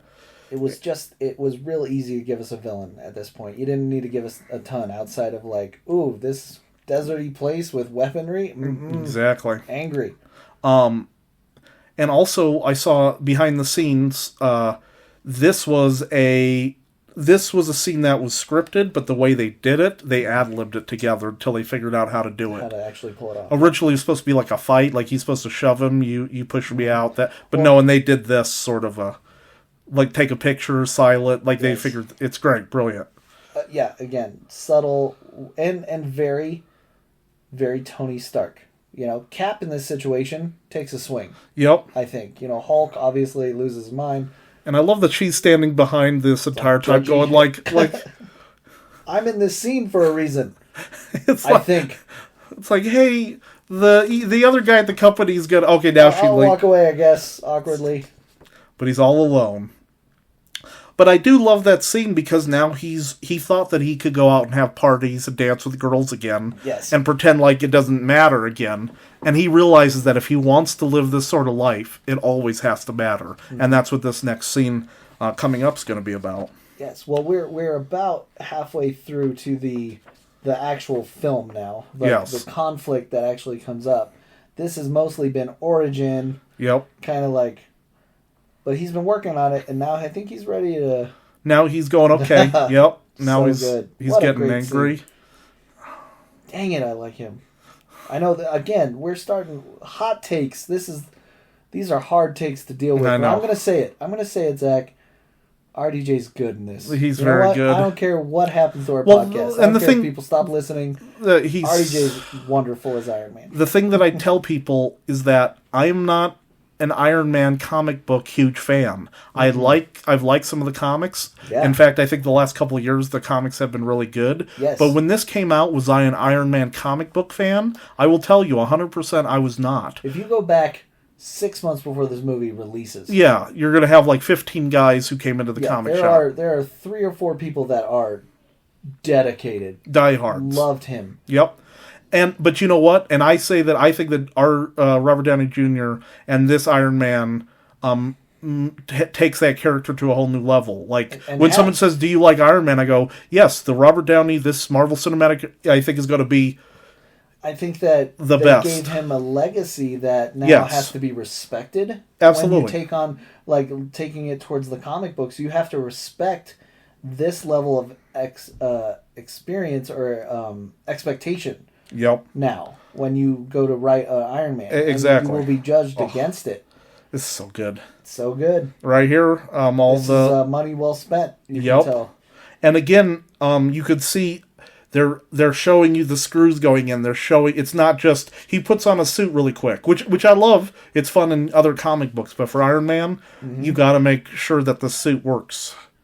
You got to make sure that it feels real, and and that's awesome. First exposure to That's Iron Man. iconic. I used to test my surround system with the scene of him fighting the fighter jets and stuff. Very cool. Okay. This is how I would know where the sound was going. That's awesome. That's a great one. And again, as you said, this was way before Disney. This is very dark, very brutal for a superhero movie. Correct. One of the big things that they would use is there would be a lot more pullback from reality in this scene. Now, with Disney, they pull away from being able to kind of pinpoint who the villains are. It's not people from Afghanistan. And they did a job here with this. Gomera, it's a different place. Rings is many different races and exactly. religions and Yes, stuff. yes. So, it's a terrorist ring. Right. It's not a specific place. Exactly. But there feels very much like this is like you're not going to see them line up to shoot. No, and having the dad. Yeah, this is very. Yeah. But this is why I think it works, because when you saw this movie, you said, "Oh, I thought it was going to be a silly movie about a billionaire." But again, you're talking about the design. Like, we're scared still, like you mentioned, like from 9/11 and things like that. We're scared of this. Yep. And this is all you have to do to really create fear and tension for us. And when Iron Man comes down, you kind of get relief. You're like, oh, it's on. Yep. Let's go. You know. And it's very good. It feels very heroic. Yes, it does. Even though they don't give you a ton of. Yeah, this is very clever. Mm-hmm. I remember in the theater going, "How's he going to get through this?" Like, I remember that thought sitting there. How's he gonna save these people? Oh, what does that do? That excellent. That's just which is great. Look how great that suit is. Now we are full blown Marvel right now. There's nothing else like it. We've never seen anything this pristine, this clean before. Yep. I believe every aspect of this because they're using practical effects as well. Yep. RoboCop homage here. Yep. Which love that movie. Love that they. He's all yours. That's a little bit dark again. Yeah. I don't think he made it. I don't think so either. Just watch a bunch of kids and family members beat someone to death. Yep, I think that's what's going to happen. And then that was great too. Him getting shot out of the sky. And this is iconic. This was on the trailers, the TV spots. Like, yes. Everybody's like, I'm seeing this movie right after they see this. Like, yep. I'm seeing the movie. Yep. I don't care what happens. Yep, iconic. And then he walks away like a... There it is. Well, I am Iron Man. Yeah, wonderful. And again, talking about trailers and stuff, we actually had a pretty spirited conversation about trailers in the first place. The trailer for this film absolutely sets you up for exactly what you're going to see. Yes. You had an expectation. It sets your expectation up clearly. Yes, it does. And I decided that is a very important key to a successful movie. Yes. Is your trailer. So the trailer company that cut that up did well. What a great job, yeah. They didn't give too much of the story away, but gave you that piece to go, oh, you guys are in for a treat. And so that guy is from a movie that I love, John Carpenter's Vampires. Mm-hmm. But one of the other guys here is the accountant from Dark Knight. Ah, there you go. If you see, you'll. I think he shows up again, but Mr. Reese from Dark Knight. Yeah, he's one of these guys in the. That's wonderful. Yeah. Yeah, and this guy played the preacher who's with James Woods. I love that movie too. Yep. But, and then I know that some of these guys were real military and some of them were actors. Kind of mix it up, make you feel. Yeah. This is good though. This is a good scene. Him calling him. Great scene. Who's this?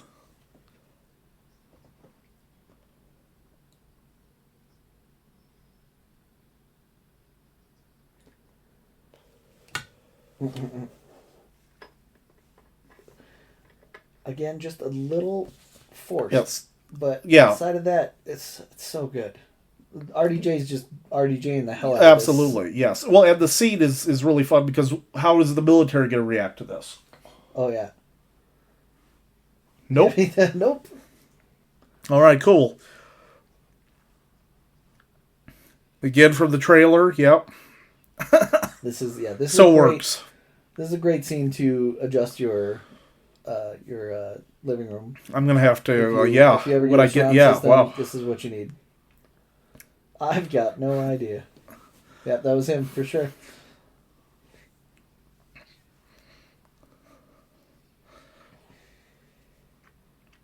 And even the way this is shot, this has to make you feel like it's real. Yeah. It can't just feel like you're, I don't know, in a helicopter or something. It's Well, got to when- feel... When we talk about the ad-lib scenes and things like that, it's because of shots like this that you're like, that's why. 'Cause Yep. This was only $150 million. Yep. Well, and his stuff doesn't always work all the time, 100%. You know, it's very, very, very well. Great action scene. Wonderful sequence. Yep. Well thought out. Coleman Reese. Just Or fun. did it? It was, and this works. This is funny. Flip phones, man. Yeah, the sound there is the Iron Man theme song from the cartoon. That's right. That they had in the 70s, 80s? 80s, I think, yeah. I think it was 80s.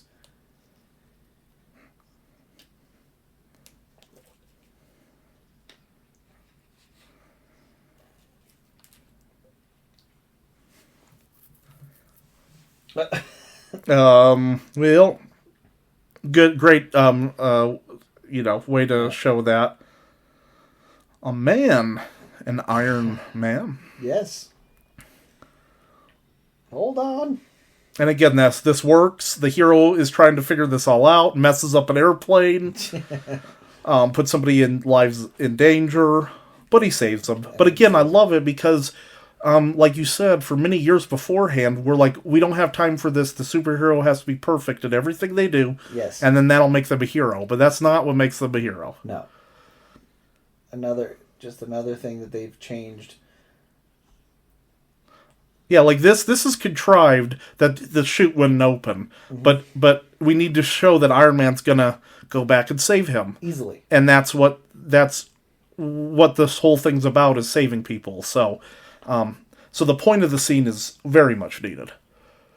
But like, the army's like, this happens like once in a billion times the chute doesn't open. Yes, yes. So We understand this. This is not how it normally goes. Exactly. But love this suit. Love the bullet holes.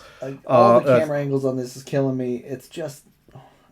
And the sound, that very sound. Good. Yes. Yep. Good shoot, everybody. Yeah,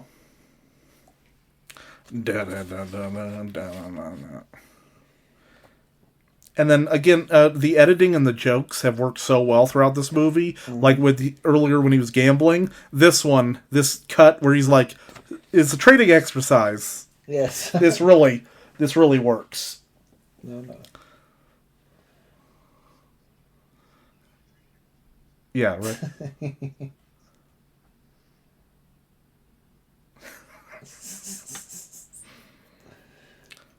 Wonderful. Yeah, great. And I think you need Jon Favreau there. He's an actor, director, but he's also a comedian.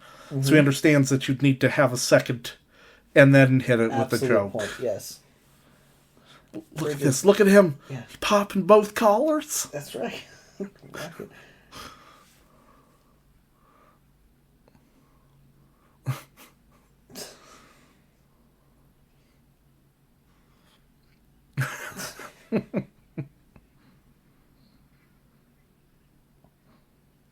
And this is a great scene. They use this in TV spots, and I think I think this was ad-libbed as well. Oh yeah, I believe that as well.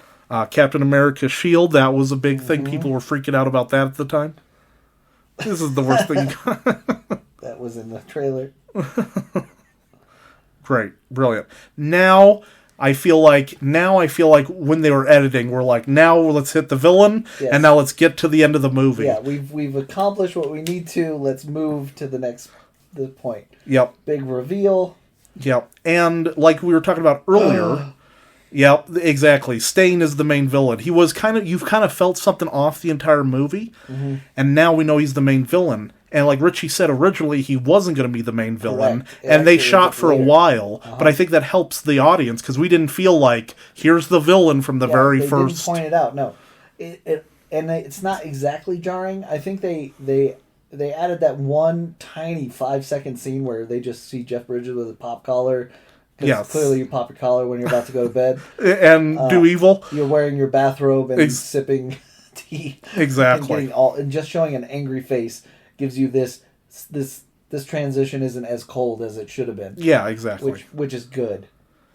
Yeah, they rebuilt the suit. Very cool. Nothing is wasted in this film. It is all circular. Everything's going to plan here. Yep. And here we get into, again, the theme of the movie, kind of the, what's the main lesson of this film, if you want to talk about it, if we're going to do a little thing for somebody, a really quick... The parallels now end because this is just the movie, right? Yes. Like, we're introducing our villain, we're going to have a conflict, and we're going to solve it. Yep. Everything else was, in my opinion, the parallel of I'm rebuilding something. Yes. I'm rebuilding my career. I'm rebuilding the MCU. I'm building this character. Yep. I'm creating a whole new character that you're going to love. Sure. Wonderful. Just again, I'm glad that the registry understands its importance. Yeah, absolutely. No, absolutely. Oh, and then how much of a villain is he? He's going to double cross his villain pals. Yes. Which, but I like this. Because this is technology, like he's going to say here. This is going into the theme. Mm-hmm. It can be a good or a bad thing, depending upon who wields it. And that's kind of the... This isn't a battle of, terrorism. This is a of battle wills, of who's right, yes. of ideologies. It's about technology, about science. And then we see... I like this change here, that we see that his men now have all of their guys. It's... Just wonderful. Very brutal here. Again, I don't know if they would do this in a Marvel. Maybe the cutaway is cutaway's good. The cutaway, because you don't have to do that. I think the cutaway shows like some couth of like, sure, we're still in a superhero film. We don't need to see that. Yeah. Directly. Yes, but it's pretty brutal. There's like 30 people there. Super brutal, no joke. But yeah. Oh, and this is another beautifully acted Robert Downey Jr. scene. I think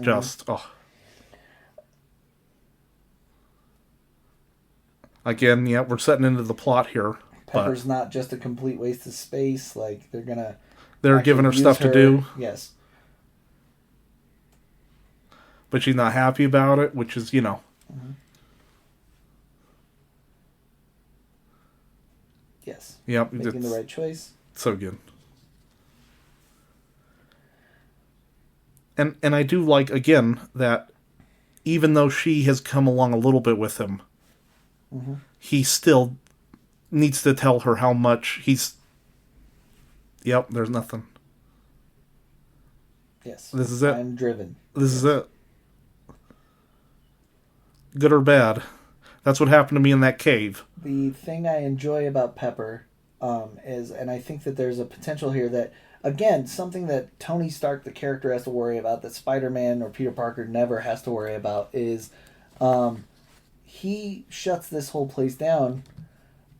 She's more worried about him, but I think that there's a hidden tone here that, what about the thousands of people you employ? Sure. What about, we can use this drive for real. Like, mm-hmm. you don't have to burn the company. Yes. To move to the next stage. Exactly. No, she wants to do the right thing, but in a more realistic way. And he's like, no, this is the crazy way I'm going to do it. I'm just going to do this nutso thing. Yes.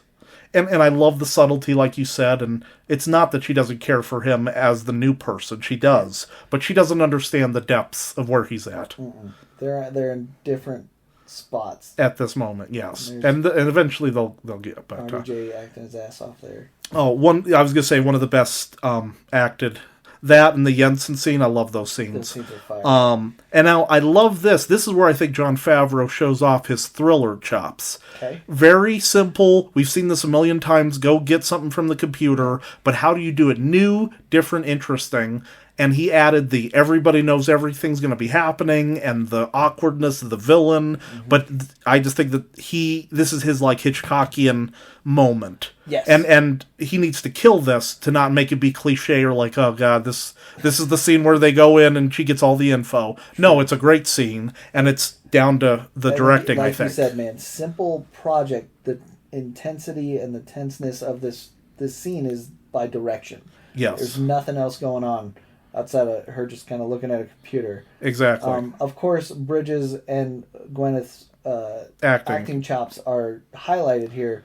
Bridges shows just an amazing... Because you saw him as like, happy uncle to businessman, and now you're immediately thrown in tyrannical monster. Yep. And he comes into this room as such. And I love this, that they redo from the beginning. Mm-hmm. I wish we had this button. I don't think they have this button to translate actual audio. No, but that'd be nice. I would really like that.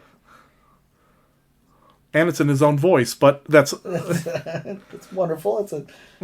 But again, and I love that because at the beginning of the movie you said, "Oh, they're just terrorists," but now we go, "No, this was all a plan." Pull back, yes. Yep. Again, another trope that we expand on. Not going to be exactly the same. And again, chilling. You're like, "Oh, how does he immediately make you feel tense in this whole spot?" Yep. Just A+ presence by Bridges. And it's one of those scenes where she knows that he knows that he knows that she knows that she knows that he, like, it's so crazy. He's still trying to play off like, hey, we're still three buds, remember? Yeah. And how do you... That's good acting. That's good. Like, this is a great scene right here. Just how to... Mm-hmm. All the... And I love that she does that to cover it up. And she, screensaver that. Just a hot rod. Yeah, just, I just came to my boss's office to stare at his screensaver. Yeah. Again, the performance here. You hear Bridges' tones change. It's changed, yep. Very menacing now. Yeah. And his, like... Can't we agree that we should get rid of Tony? Don't you think we should do that? Yeah. It's like, oh, yeah. So, yeah, the maliciousness here is not necessarily he trying to show that he's ironmonger here. No. It's like, I'm a cold-hearted businessman. Yes, and he's trying to, he's trying to be Tony's equal, which he's not, but he's trying to be. He sure is trying. It's very creepy, but that's, like Richie said, that's something that's so great that Jeff Bridges does. And it feels like they wrote it all in there, but this was them improvising and doing, Basically, how they would do it is they would have, like, shoots for, like, an hour or 2 hours before they actually film the scene. Yep. And then whatever they liked from it... They would take, Yeah, and they said they had also writer friends on phones and people on set. And again, he wants to take that because he thinks she's smuggling something, but she already put it in her... It's already It's great. And now, this is another thing for the structure and directing. Mm-hmm. I love, because now we are at a ticking time to the end of the movie. Right now, the fuse is lit. He knows that she has the information. She grabs Coulson, and now, in the background, we feel tick, tick, tick, tick. Now something's going down. It has to go down. Yes. And that is a really hard thing to get done without doing the cliche clock ticking down. Yep, right now. Again. Right now, we're doing it right now. And maybe this is attributed to Coulson coming in and being that warm blanket that we love. Like, oh, look, she's safe. Yes. Why? Because she's with that weird guy that was just saying words for no reason. Who's part of some agency we don't know yet. This is the third time we've seen him. They don't explain anything at all. Oh, my gosh, yes. Oh, another iconic scene right here. The writers of She-Hulk talking to their producer, and the producer's yelling at them. If I remember, the actor is from Christmas Story. He's the kid who shoots the gun and all that. Yeah. Excellent. He's like an effects guy now, I believe. This is great. His tie. Just whacked it straight into his face. He's so angry. Favreau was able to do this on a $150 million budget. That's right. That's right. That's great. That's a great little scene. I'm not Tony Stark. Showing you again this far along in the movie that what he's done is miraculous. It's not just every Tuesday you can go get a suit. No. Yes. And that's brilliant. He is a genius. No, bringing back that sonic device that we just used a little bit. Pretty messed up, but now we get the full villain turn. Yes. And again, this is all acting. You know that, like this is just like some blue paint on this guy's face. This is just RDJ doing his thing, letting Bridges eat this scene up. Yep. Yeah, fake blood coming out of his ears. That's not...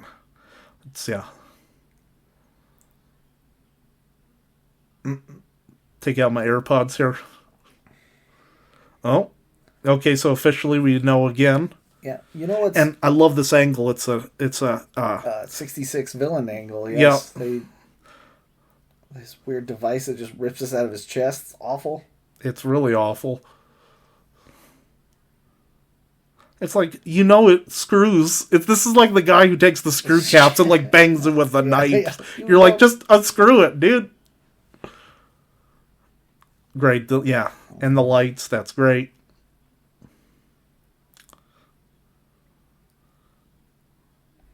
This is interesting, deep thought. Something we still grapple with to this day. Yes. We could tie that to like maybe the creators that create these heroes and maybe. How they get paid. You think that just because you create the idea, you belong? Yeah. We're still not. We're still dealing with that. That's a human question there. I would love for that to be not a problem, but it is. So. It is. Yep, and he's.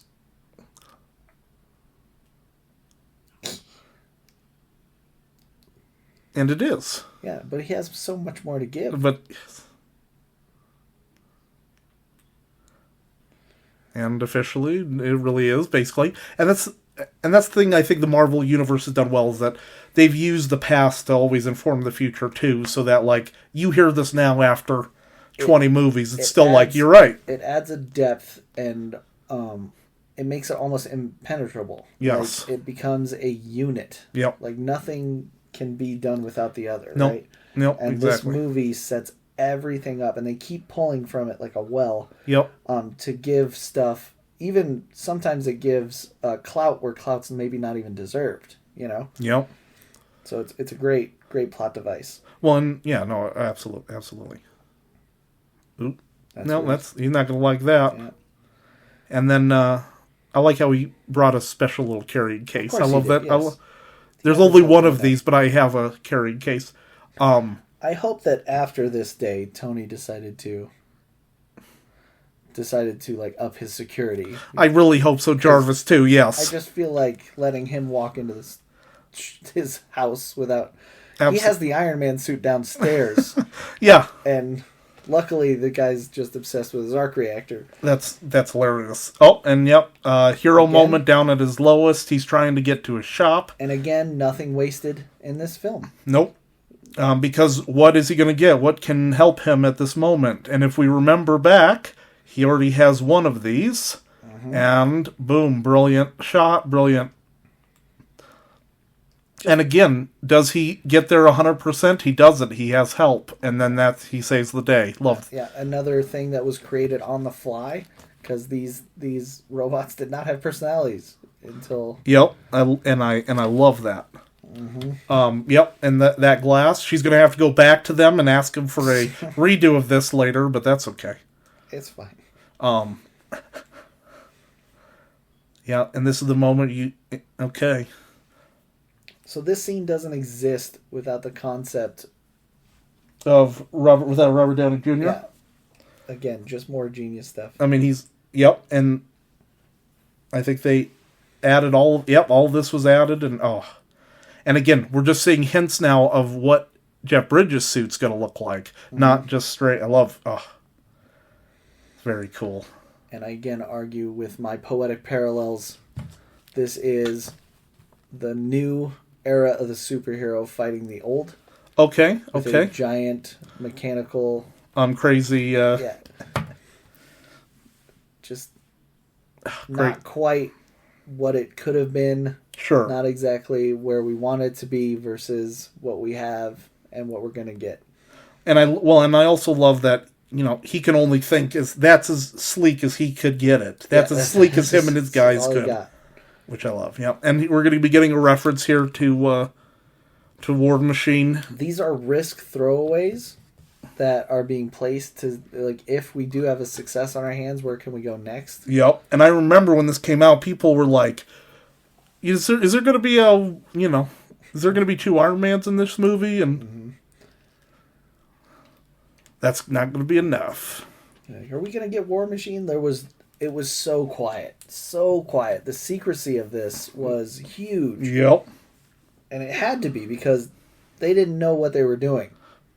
They had an idea, they had a concept, but this is really a very clean-cut film with a ton of potential plot holes if they don't allow us to move further. Sure. Again, the Ten Rings is kind of explained, but not really. Yep. The War Machine concept is kind of explained, but not really. Nope. And we won't even get into what happens at the end of this film. Oh, yeah. There's a bunch of notes I have for that. Sure. Oh, this is, this is a fun moment. The S.H.I.E.L.D. agents and Coulson. Oh. Again, Agent Coulson feeling absolutely at home, and regardless of whatever's happening, he's not shocked by giant robots. He's not shocked by the tech, which is very important. It, again, gives us the idea of safety, because Coulson himself is not a intimidating presence. No. But his confidence is, and that's something special, and that's all brought to you by Clark Gregg. Yeah, and this is great. Using the hole that he made earlier to go out into the sky, that's easier. Nothing's wasted. And here it is. Here's the moment. Though it is funny to think that... There it is. Yeah, War Machine is a silver and black... Not for you, though. Not next time for you. That's... Never for you. Never for you. But the character does get it next time. He does. And they have a really fun time. But it is funny to think of all the money that Stark has, that he fell through that roof and he just left it like that for Absolutely. weeks. He's like, oh, yeah. Yeah. That is funny. He doesn't have time to call anybody. I think Pepper at least would have been like, hey, we should figure this out. That's funny. And again, clever. Oh, he was building a suit. No, guys. Because no one has seen the original Iron Man suit except for Tony. Yes, weird. But Coulson doesn't. And then this is feeling very aliens, horror, what's lurking around the... juxtaposed to what was happening the first time you saw an Iron Man suit. Same thing, different perspective. This time it's in a high-tech cave instead of a... And the bad guy is going to reveal himself instead of the good guy. Yep. Nice little synergy there. Very good synergy, yeah. And then again, that's directing from Jon Favreau. This is a great reveal here.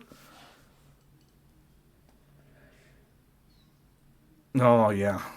Kind of in the same vein of how Tony revealed himself to be Iron Man with the lights, but then we see, oh my gosh, this thing's huge. Later, Black Widow will do the same run from Hulk. Yep.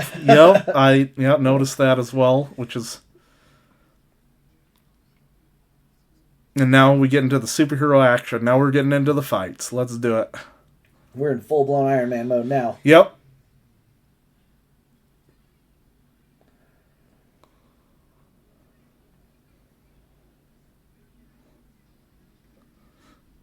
This is awesome. And I saw in behind the scenes they made some of this was practical. Like some of the stuff coming up was like, that's pretty crazy. Yeah, they did a lot of practical in this.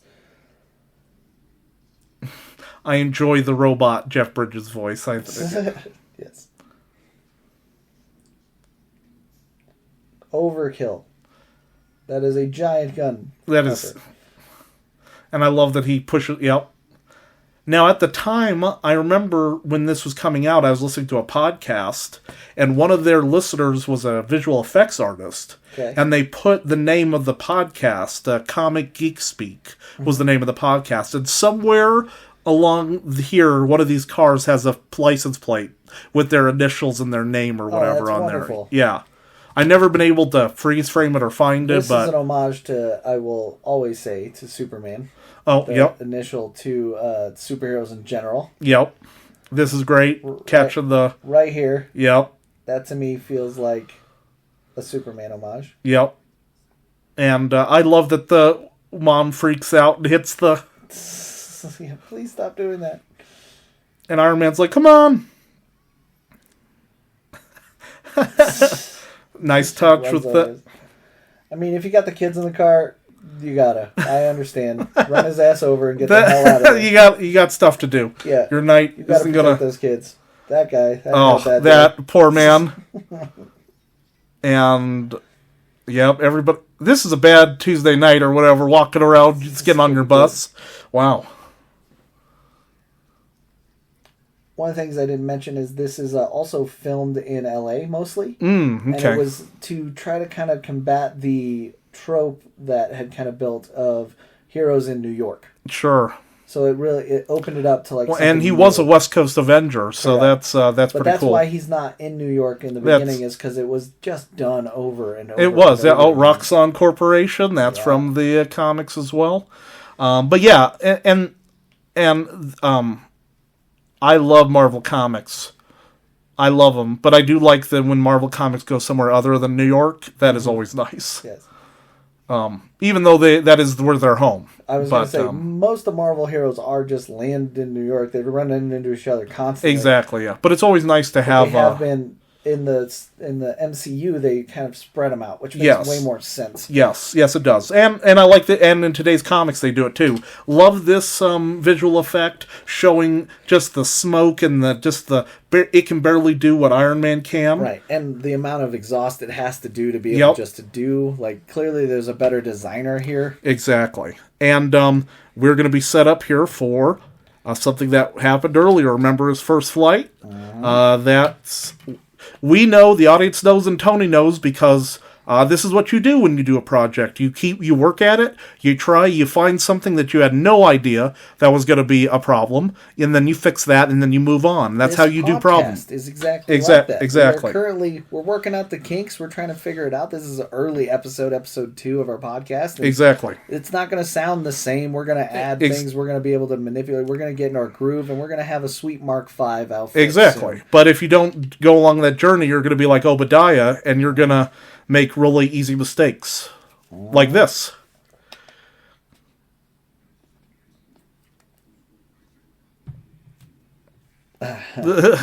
So good. And him hitting him on the head, perfect. Just a great... And you can just feel the weight of Ironmonger, which I think is great. And smart writing here. Great shot. Excellent. And the smart writing here is that he didn't figure out there was an icing problem until his Mark II. Exactly, yep. So, like, it wouldn't be on anything that they pulled up from the sand, because he never even thought to do that. Exactly. And, yeah, it's just wonderful, yeah. Hair on point in this chaos. I wouldn't get out of it yet. Oops. Great play, because it kind of handicaps Iron Man, meaning that with his suit in full, if he didn't have, he'd have just wiped the floor with Exactly, yep. So, and now he has vulnerable spots, he's screwing up by taking his suit off, being a little more cocky than he should be. I love this shot. I thought when he throws, it's great. It's a great shot there. This is practical. That's not a digital effect there.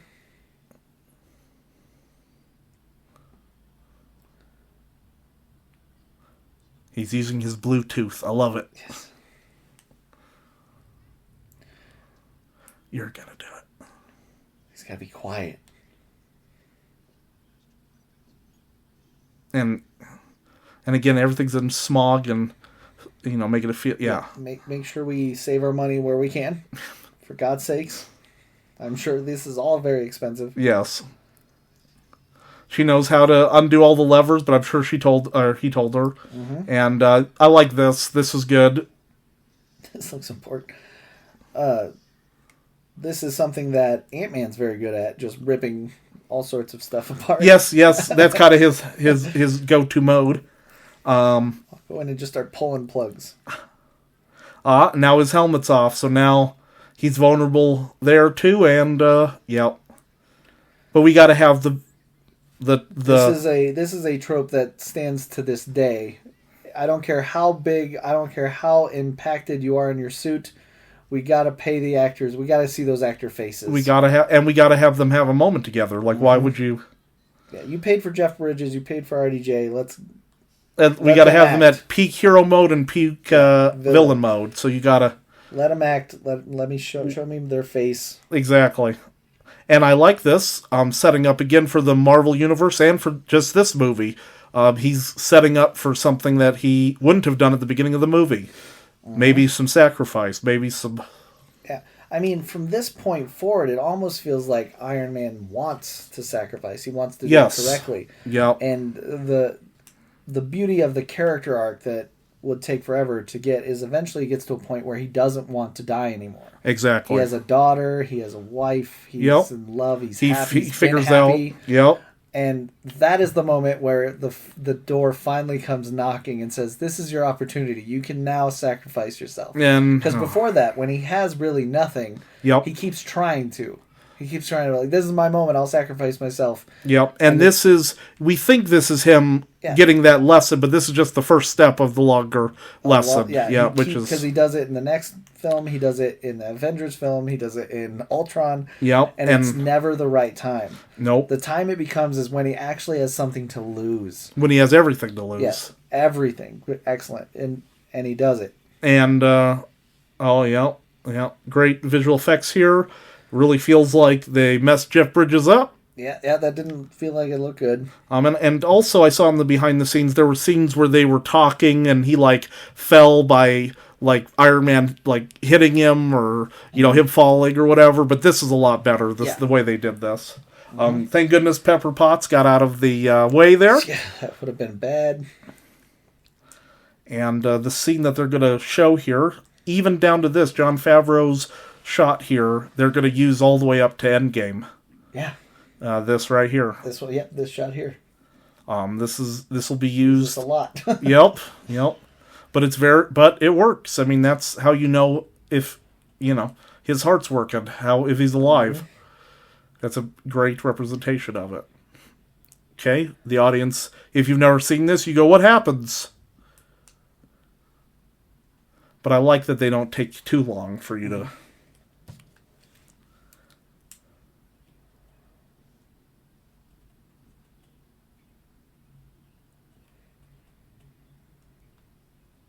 Yep, there again, a huge thing that changes the entire MCU and effectively all superhero films coming from this is an ad-lib scene. Yep. This is this is huge. I know you're holding off for it. This is huge. Unbelievable. Even in comic books, they changed the game of what was normal in comic books too. Yeah. And it all comes from improv. Yep. Bonkers. It is bonkers. Clark Gregg just sitting there being the blanket we need. Yep. Him standing there tells me everything's safe. And I also love the bodyguard. That's the original cover story from the comics.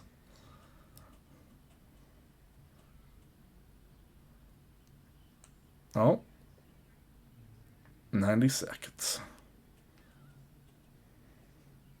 From...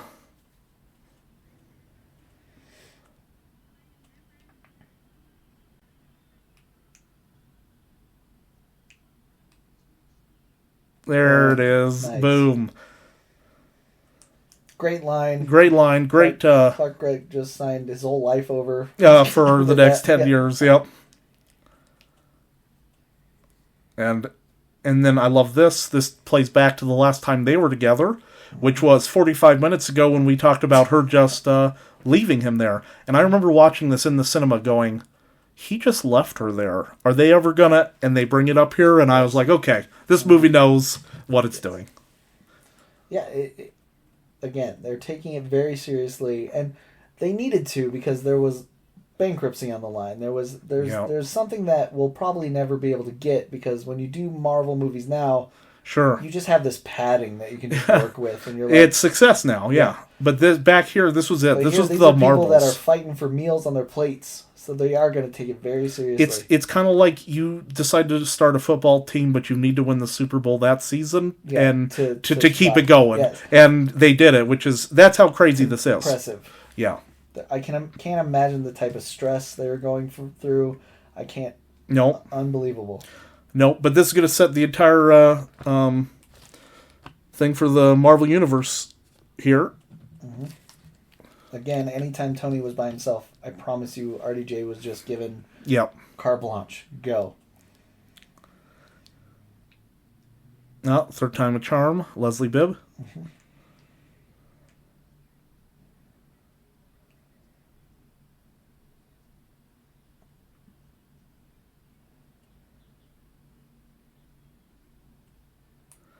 Well, You didn't? no, fantastic. Great. And this just works, like you said, and I remember sitting in the movie theater going, "How are they going to end this film? How are they going to end this news conference?" Just stick to the lines. Again, another parallel. Just stick to the lines, and there was no lines in this, and he goes off script. And boom, there it is. Him admitting he's Iron Man at the end of his first film. Yep, is huge. Creates this whole thing where secret identities aren't actually needed anymore. Nope. And you'll find that as a literal way of life through most. Right now, we're finally getting some secret identity things. Captain Marvel has it, or not Captain, but Miss Marvel cares about her identity. Exactly. But for the most part, those heroes are known by their names. Yep. And it's really intense. No, absolutely. I can't express how secret identities were part of the thing. If you were going to do a superhero before and you can this, take that all the way back from the creation of the superhero, the vigilante superhero. Yep. That was a serious thing all the way up. All the way. And you're like, you can't do that. Exactly. And his improv said, yeah, you can. And then they took it and ran with it the entire time. And now, like I said, a lot of the even in the comic books, if you're not a comic book reader, a lot of them now have their identities out in the open because why? With smartphones and streaming and why try to battle that concept all the time? There's still the thing I like about it, and it worked very well in the Avengers video game, is Spider-Man keeps his secret identity secret because of his family, and he doesn't have the money or the power to do that, right? Yes. To protect everyone. Whereas Captain America, who's at risk? Army people? Like people that are 108 years old? Like, whatever. Yeah, exactly. Thor. Oh, you want to try to take on gods? Like, now the secret identity has a purpose. Exactly. Instead of just being something that is a cliche way of getting story stuff to go. Correct. Which is great. Which, I thought for sure we were going to be fighting him in his secret identity for the next couple movies. Right. And that instantly just killed that. And they address it in 2, where they're like, okay, there are consequences from saying you're this thing. Exactly. But because you're rich and you're a mogul, you can get through it. You're fine. Yep. So now we are going to jump to the end here. Yep, we're going to jump towards the end. We can go through the credits here, the last couple seconds. And remember, when this came out, it was a rumor. People said, hey, you should stay after the credits. You probably should do that. And I remember it was a group of us from the comic book store that went to go see this movie. Mm-hmm. And one of our friends, Anthony, was with us. If you're listening, shout out to you, my friend. But he was there, and we were all sitting there. So I want to add to this. Yes. So it was one of the things that I love is this is the only thing that Favreau did not write. Oh, yep. Mm-hmm. The writer of this scene was Brian Michael Bendis. Oh, cool. He wrote it. He actually did 7 different scripts. Wow. And gave it to Favreau to decide which one was the best. Wow. They put it at the end of the credits so it wouldn't distract from the movie. He told Vanity Fair, Favreau told Vanity Fair, people going, what is Sam Jackson doing in this movie all of a sudden? What's going on? I thought it would just begin the potential conversation of hardcore fans going, wait a minute. Could this mean? Yep. And that is all they had planned. Yep. They put it in there and went, maybe we could do something with it. Yep. And it turned into hire Samuel L. Jackson, and it could be literally just a throwaway for nothing at all. Yep. So let's go. Yeah, let's do it. We're gonna have another countdown for you, but 3, 2, 1, play. So we're at the end here, and he's opening it up, and I remember everyone's going, what is this? And you cannot, unfortunately, you can't. This is just like the Star Wars ship at the beginning. You can't describe the feeling of everyone had waited. Yep. And there was only, there were hardcores there at the end of this film. Yes. There were only, 8 people in the theater that were like, I just heard. There was something. There he is. And, yes, I was going to say, my friend Anthony just started losing it. And we all started clapping, cheering when he said Avengers Initiative. Yeah. There it is. There was the possibilities that came from that. You were like, again, the sky was the limit. And all of it was a false promise. Yep. None of this could go to anything. Yeah, exactly. Like, if it failed, we would never have gotten anything with Samuel Jackson. Roll the dice, see what happens. Exactly. Well, that's great. I think. Wow, that was a great film. Love it. I mean, every time I see that movie, I just love it. It's never a bad time. I'm sorry if we ruined it by talking all over it, but that's what you signed up for. Exactly right. And now we are gonna head to the cars now, and we're gonna go home and just enjoy our evening after watching that wonderful movie. I mean, I'm gonna try not to watch more Iron Man. I agree. It's just hard, but I will catch you later, Zach. Talk to you later, man. We'll see you next time. Bye-bye.